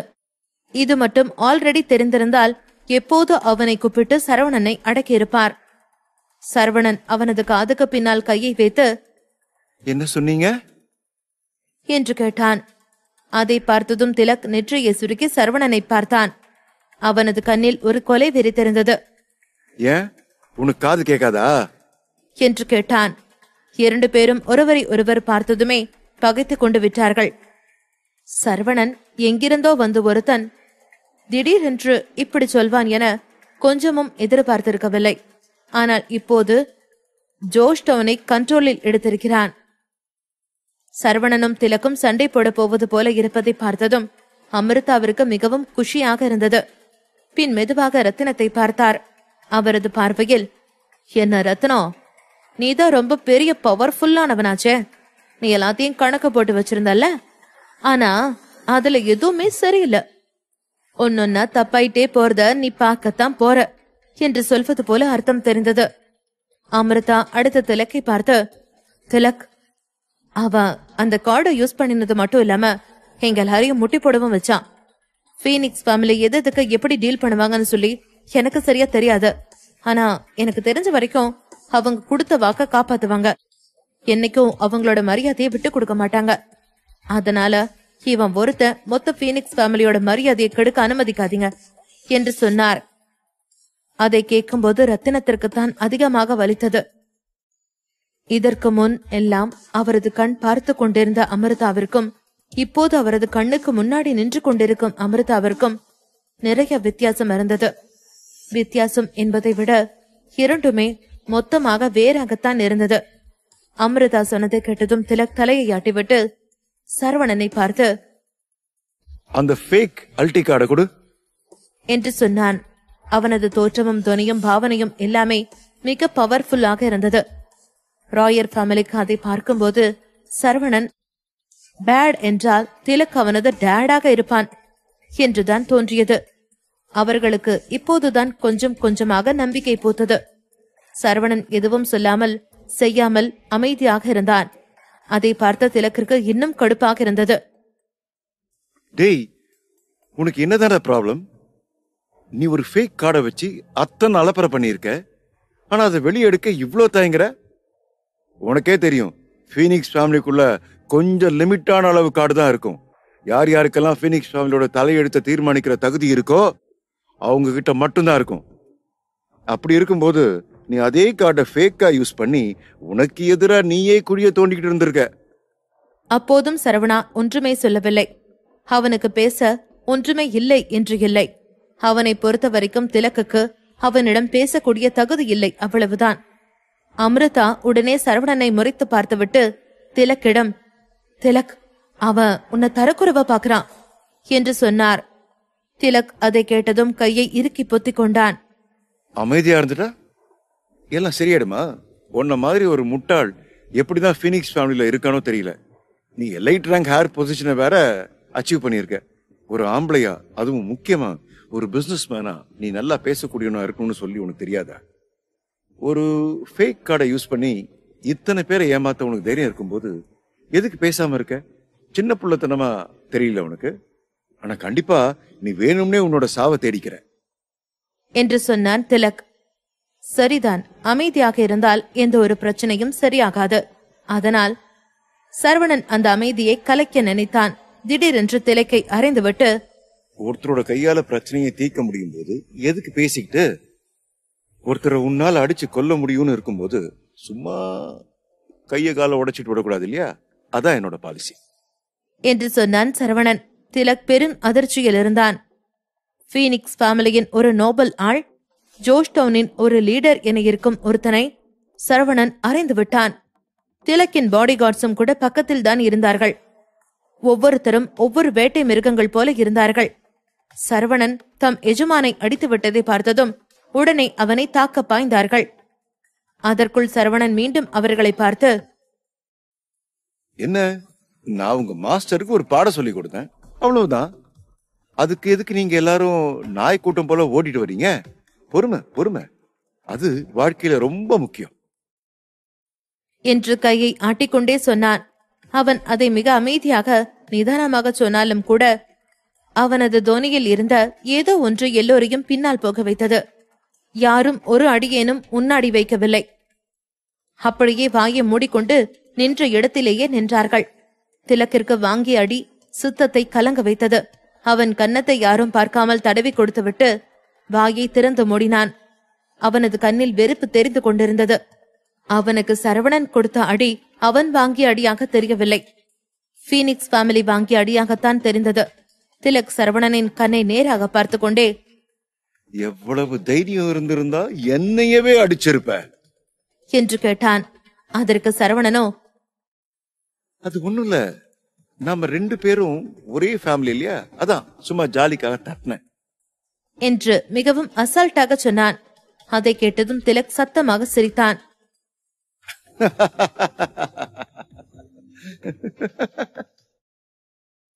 ஒரு பைத்தியம் தான் பிரச்சனை பண்ணிட்டு இருக்குன்னு சொல்லி சொன்னாங்க. ஆனா நீ இவ்வளவு பெரிய பைத்தியக்காரனா இருப்பேன்னு சொல்லி நான் சத்தியமா எதிர்பார்க்கல. சரவணா, நீ என்னதான் நினைச்சிட்டு இருக்க? என்ன மொத்த பீனிக்ஸ் ஃபேமிலி கூடவும் சண்டை போட போறியா? சரவணா, நீ என்னதான் நினைச்சிட்டு இருக்க? இங்க சிக்னல் பிளாக் பண்ணிட்டா என்ன வேணாலும் செஞ்சிடலாம் நினைப்பா உனக்கு? திலக்கும் ஸ்மார்ட்டான ஆள்தான். சரவணன் எப்படிப்பட்டவன் என சரியாக தெரியாததால் பல ஆயத்தங்களோடு தான் வந்திருந்தான். சரி, உண்மையா சொல்லிடுறேன், நான் ஆல்ரெடி பீனிக்ஸ் ஃபேமிலி கிட்ட ரிப்போர்ட் பண்ணிட்டேன். ஆனா அவங்க இங்க வரதுக்கு முன்னாடி நானே உன்னோட கதையை முடிச்சிடுறேன் என்று சொன்ன திலக் அவனது ஷூட்டை கலற்றினான். அதை கலற்றியதும் அவன் போட்டிருந்த மெல்லிய பியோர் ஒயிட் ஷர்ட்டிற்கு மேலே அவனது உடலின் கட்டமைப்பெல்லாம் தெரிந்தது. மசில்ஸ் எல்லாம் மலை முடுக்குகள் போல இருந்தன. எபிசோட் 450, இன்னும் ஒரு ஹெலிகாப்டர். பீனிக்ஸ் ஃபேமிலியின் மெம்பராக ஆக வேண்டுமாக இருந்தால் ஒருத்தனுக்கு நிறைவான தைரியம் தேவை. அது திலக்கிடம் அதிகமாகவே இருந்தது. எல்லோரும் திலக்கை வாயை பிளந்து கொண்டு பார்த்து கொண்டிருந்தார்கள். அப்போது இன்னும் ஒரு சுவாரஸ்யமான ஒரு நிகழ்வு நடந்தது. அதாவது திலக் சூட்டை கலட்டிவிட்டு அடுத்த ஷர்ட்டையும் கழட்டினான். கழட்டிவிட்டு நிமிர்ந்து பார்ப்பதற்குள் வானுக்கு மிக அருகாமையில் நின்றிருந்தான் சரவணன். அவன் நின்றிருந்த தூரத்தை பார்க்கும்போது ஏதோ லிப்லாக் அடிக்க காத்துக் கொண்டிருப்பதைப் போல இருந்தது. அதை பார்த்ததும் ஒரு கணம் அதிர்ந்தான் திலக். சரவணனின் ஸ்பீடை பார்த்து கொண்டிருந்த விக்ரமிற்கு பெரும் ஆச்சரியமாக இருந்தது. ஏதோ அம்பிலிருந்து வில்லு பாய்வது போல இருந்தது. அவனுக்கு திடீரென்று அதை பார்க்கும்போது ஜஸ்டினின் ஆவி சரவணனுக்குள் புகுந்து விட்டது போல இருந்தது. சரவணன் சமீப காலமாக எந்த ஒரு பயிற்சியையும் எடுத்துக்கொள்ளவில்லை. அதோடு சேர்த்து இப்போது ஜஸ்டினும் இங்கே இல்லை. அப்படி இருந்தும் சரவணன் எந்த அளவுக்கு பவரோடு இருப்பதை பார்க்கும்போது வியப்பாகத்தான் இருந்தது. சரவணனை ஏதோ ஸ்கேன் செய்வது போல பார்த்து கொண்டிருந்தான் விக்ரம். அவனுக்கு சரவணனின் உடலுக்குள் ஏதோ ஒரு ஆவி புகுந்தது போலத்தான் தெரிந்தது. ஆனால் அந்த சக்தி வெறுமனே 3-4 வருடங்கள் எடுத்த பயிற்சியால் கிடைத்து விடாது. குறைந்தது 10-15 வருடங்களாவது பயிற்சி எடுத்திருந்தால் மட்டுமே இப்படி இருக்கும். ஆனால் அப்படியாக இருந்தால் சரவணன் இத்தனை நாட்களாக எப்படி இதை மறைத்து வைத்துக் கொண்டிருந்தான் என்பது விக்ரமிற்கு ஒரு சந்தேகமாக இருந்தது. விக்ரம் ஒன்றும் அவ்வளவு அறிவார்ந்தவன் இல்லை, ஆனால் கண்டிப்பாக முட்டாள் இல்லை. அவனுக்கு எல்லாவற்றை வைத்து யோசித்து பார்க்கும்போது இன்னும் சந்தேகம்தான் எழுந்தது. அதாவது என்னதான் ரத்தனமும் சரவணனும் அதி திறமைசாலிகளாக இருந்தாலும் கூட இது எல்லாவற்றையும் அவ்வளவு சீக்கிரத்தில் பிளான் பண்ணிவிட முடியாது. அதுவும் ராயர் ஃபேமிலியை இவ்வளவு கொஞ்ச நாட்களில் தோக்கடிப்பது இன்னும் கஷ்டம். அதுவும் அவர்கள் காலம் காலமாக ஜோஷ்டவுனில் வாழ்ந்து வருகிறார்கள். அதை யோசிக்கும் போது அவனுக்கு ஒரே ஒரு பதில்தான் கிடைத்தது. சரவணனுக்கு பின்னால் இன்னும் யாரோ ஒருத்தர் இருக்காரு. அது சிவசக்தி வேலன் இல்லை, அவரையும் தாண்டி இன்னும் ஒரு சக்தி இருக்கிறது என்று நினைத்தான். விக்ரம் இங்கே யோசித்துக் கொண்டிருந்த அதே நேரத்தில் சரவணன் திலக்கின் கழுத்தை பிடித்து விட்டிருந்தான். கழுத்தை இறுக்கி பிடித்தவன் ஏதோ கோழியை தூக்குவது போல அலைக்காக தூக்கினான். திலக்குக்கு அதை பார்த்து ஆச்சரியம் தாங்க முடியவில்லை. ஒரு பக்கம் மூச்சு விட முடியாமல் திணறிக் கொண்டிருந்தவன் இன்னொரு பக்கம் இவன் எப்படி இப்படி செய்கிறான் என அதிர்ச்சியில் இருந்தான். நடப்பதை பார்த்து கொண்டிருந்த ராயர் ஃபேமிலியினருக்கும் என்ன செய்வதென்று புரியாமல் இருந்தது. அவர்களுக்கு இப்போது என்ன சரவணன் திலக்கையும் கொன்று விடுவானோ என்று பயமாக இருந்தது. அவர்கள் மலை போல நம்பி இருந்தவன் இப்போது அடிபட்ட பாம்பு போல சுருங்கி போயிருந்தான். அப்படி அவன் செய்துவிட்டால் அவனால் பீனிக்ஸ் ஃபேமிலியிடமிருந்து தப்பத்தான் முடியுமாக இருக்குமா என்றும் யோசித்தார்கள். திலக்கின் கழுத்து சரவணனின் உடம்பு பிடிக்குள் இருந்தாலும் கூட அவன் ஒரு வீரனாக யோசிப்பதை நிறுத்தவில்லை. அவனிடமிருந்து விடுபட திமிரிக்கொண்டே பின்னால் இருந்த கண்ணை கையில் எடுத்தான். அதை பார்த்ததும் ராயர் ஃபேமிலியை சேர்ந்த எல்லோரும் அப்படியே மூச்சை பிடித்துக் கொண்டு நின்றார்கள். எங்கே ஏதேனும் ரியாக்ஷன் கொடுத்தால் சரவணன் கண்டுபிடித்து விடுவானோ என்று பயந்தார்கள். அவர்களுக்கு இப்போது மீண்டும் சரவணனுக்கு ஏத்த ஆள் இந்த திலக் தான் என்ற நம்பிக்கை பிறந்தது. திலக் தன்னை தனது கைக்கு பழக்கமான விதத்தில் எடுத்துக்கொண்டதும் ஒரு நொடியேனும் தாமதிக்காமல் உடனே சரவணனின் தலையை குறிவைத்து சுட்டான். அதை பார்த்து கொண்டிருந்த ரத்தினம் அதிர்ச்சியில் அப்படியே நின்றார்.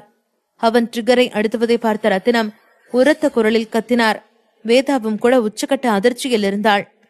எல்லோரும் ஒருத்தனுக்காக வரிந்து கொண்டிருக்க கண்ணின் ட்ரிகர் அழுத்தப்பட்ட பின்னரும் கூட மிக கூலாக இருந்தான் அந்த ஒருத்தன். அவன் ஒரு புருவத்தை உயர்த்திவிட்டு திலக்கை பார்த்து என்று கேட்டான். அதை கேட்டதும் திலக்கிற்கு வெறியாக அவன் மேலே குறிவைத்து விடாமல் சுட்டான். ஆனால் புல்லட் ஃபயர் ஆகும் சத்தத்திற்கு பதிலாக பச்சக் பச்சக் என்று ஒரு சத்தம் மட்டும்தான் கேட்டது. எல்லோரும் அவன் ட்ரிகரை அழுத்தியதை பார்த்து அதிர்ச்சியில் இருக்க விக்ரம் மட்டும் அந்த நேரத்தில் சரவணன் செய்த வேலையை பார்த்து ஷாக்காகி நின்றான். திலக் பின்னால் இருந்து கன்னை எடுத்து சரவணனை நோக்கி குறிவைக்க முன்னாடியே சரவணன் மிக வேகமாக செயல்பட்டு அதிலிருந்த புல்லட்டை கழற்றி கையில் கொடுத்திருந்தான். அது விக்ரமின் கழுகு பார்வையில் மட்டுமே தெரிந்தது. திலக் ஏதோ பேய் படம் பார்ப்பது போல அப்படியே உறைந்து போயிருந்தான். சரவணன் அடுத்த நொடியே திலக்கின் கையில் இருந்த கன்னை எடுத்தான். பின் மலையில் இருந்து அவனது ஆட்களை பார்த்து, நான் ஆக்ஷன் ஸ்டார்ட் பண்ணிட்டேன். இனி அடுத்தது இங்க இருக்கிற ஒவ்வொருத்தரா பொத்து பொத்துன்னு விட போறாங்க என்றான். அதை கேட்டதும் மலையில் இருந்த அவனது ஆட்கள் அவனை பார்த்து கோஷம் எழுப்பினார்கள். பின் அவர்களும் கூட ஆக்ஷனை ஸ்டார்ட் பண்ணினார்கள். அதை பார்த்ததும் ராயர் ஃபேமிலியினர் அதிர்ந்தார்கள். சரவணனின் படையை பார்த்ததும் திலக்கிற்கு இன்னும் ஒரு அதிர்ச்சியாக இருந்தது. அது கண்டிப்பாக அல்டிகார்டின் டிவைன் ஆர்மி கேம்ப் ஆட்கள் இல்லை என்று அவனுக்கு தெரியும். ஆனால் அவர்கள் அதைவிட பவர்ஃபுல்லாக தெரிந்தார்கள். இங்கே என்னதான் நடந்து கொண்டிருக்கிறது என்று குழம்பினான். உடனே சரவணனை பார்த்து, என்ன கொல்ல பாக்குறியா என்று கேட்டான். அதற்கு சரவணனோ, என்னது உன்னை கொல்ல போறேன்னு? உன்னை கொன்னா என்னோட கைதான் அழுக்காகும் என்று சொன்னான். நீ என்ன கொல்லணும்னு சொன்னா நான் பீனிக்ஸ் ஃபேமிலிக்கு போனதும் நீ சாவ என்று திலக் சொல்லும்போது வானத்தில் மீண்டும் ஹெலிகாப்டர் சத்தம் கேட்டது. அதை பார்த்ததும் திலக் லேசாக சிரித்துவிட்டு ஆள் வந்துட்டாரு என்று சொன்னான். ஆனால் அவனுக்கு அதை பார்த்ததும் என்ன ஒரே ஒரு ஹெலிதான் வந்திருக்கு என்று யோசனையாக இருந்தது. அந்த ஹெலிகாப்டரும் வில்லாவிற்கு பக்கத்தில் நின்றது. அதிலிருந்தும் இன்னும் ஒரு ஆண் வந்தான். அவனையும் சரவணனுக்கு தெரியவில்லை. அவரை பார்த்ததும் திலக்குடனே, சார் வராதீங்க, சரவணன் ரொம்ப பவர்ஃபுல்லா இருக்கான், நீங்க போயிடுங்க என்று கத்தினான். ஆனால் அது கேட்டதற்கு பின்னரும் கூட அவர் மெதுவாக நடந்து வந்தார். சரவணனுக்கு முன்னாடி வந்தவர் சிறிது நேரம் அவனையே பார்த்து கொண்டிருந்தான். சரவணனும் சலிக்காமல் அவரையே பார்த்து கொண்டிருந்தான். திலக் உடனே அவரை பார்த்து, சார் இவன் ஃபேக் அல்டி கார்டை வச்சு எல்லாரும் ஏமாத்தி இருக்கான். அப்போது அவர் அவனை அலட்டிக் கொள்ளவில்லை. மாறாக அவரது பாக்கெட்டில் இருந்து ஒரு அல்டி கார்டை எடுத்து, மிஸ்டர் சரவணன், இந்தாங்க உங்களோட சுப்பீரியர் ரேங்க் அல்டி கார்டு.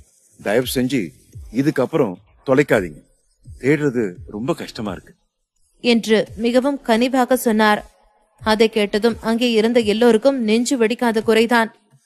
என்னது? அப்போ சரவணன் கிட்ட இருந்த அந்த சுப்பீரியர் ரேங்க் அல்டி கார்டு நிஜமானதானா என்று எல்லோரும் குழம்பி போனார்கள். அது மட்டும் இல்லாமல் இப்போது அந்த கார்டை பீனிக்ஸ் ஃபேமிலியின் ஒரு மூத்தவரே வந்து கொடுக்கிறார். அது மட்டுமில்லாமல் சரவணன் அதை வேண்டுமென்றே தொலைத்தும் இருக்கிறானா என்று நினைத்தார்கள். திலக் தான் எல்லாவரையும் விட ஷாக்கில் இருந்தான். ஹோக்சியாவில் இருக்கும் யாருக்கும் இந்த பாக்கியம் கிடைத்ததில்லை. ஆனால் சரவணனுக்கு கிடைத்திருக்கிறது. அதையும் கூட அவன் அலட்சியமாகத்தான் வைத்துக் கொண்டிருந்திருக்கிறான்.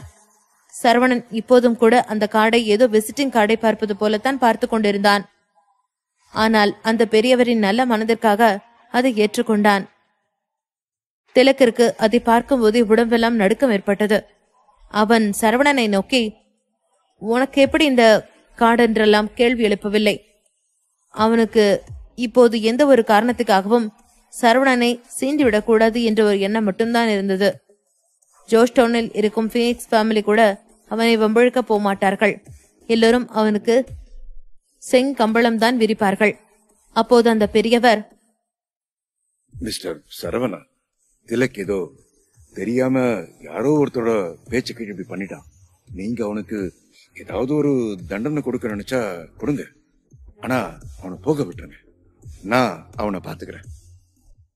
என்னதான் இருந்தாலும் பீனிக்ஸ் ஃபேமிலி தானே அவனும் என்று அதே கனிவுடன் சொன்னார்.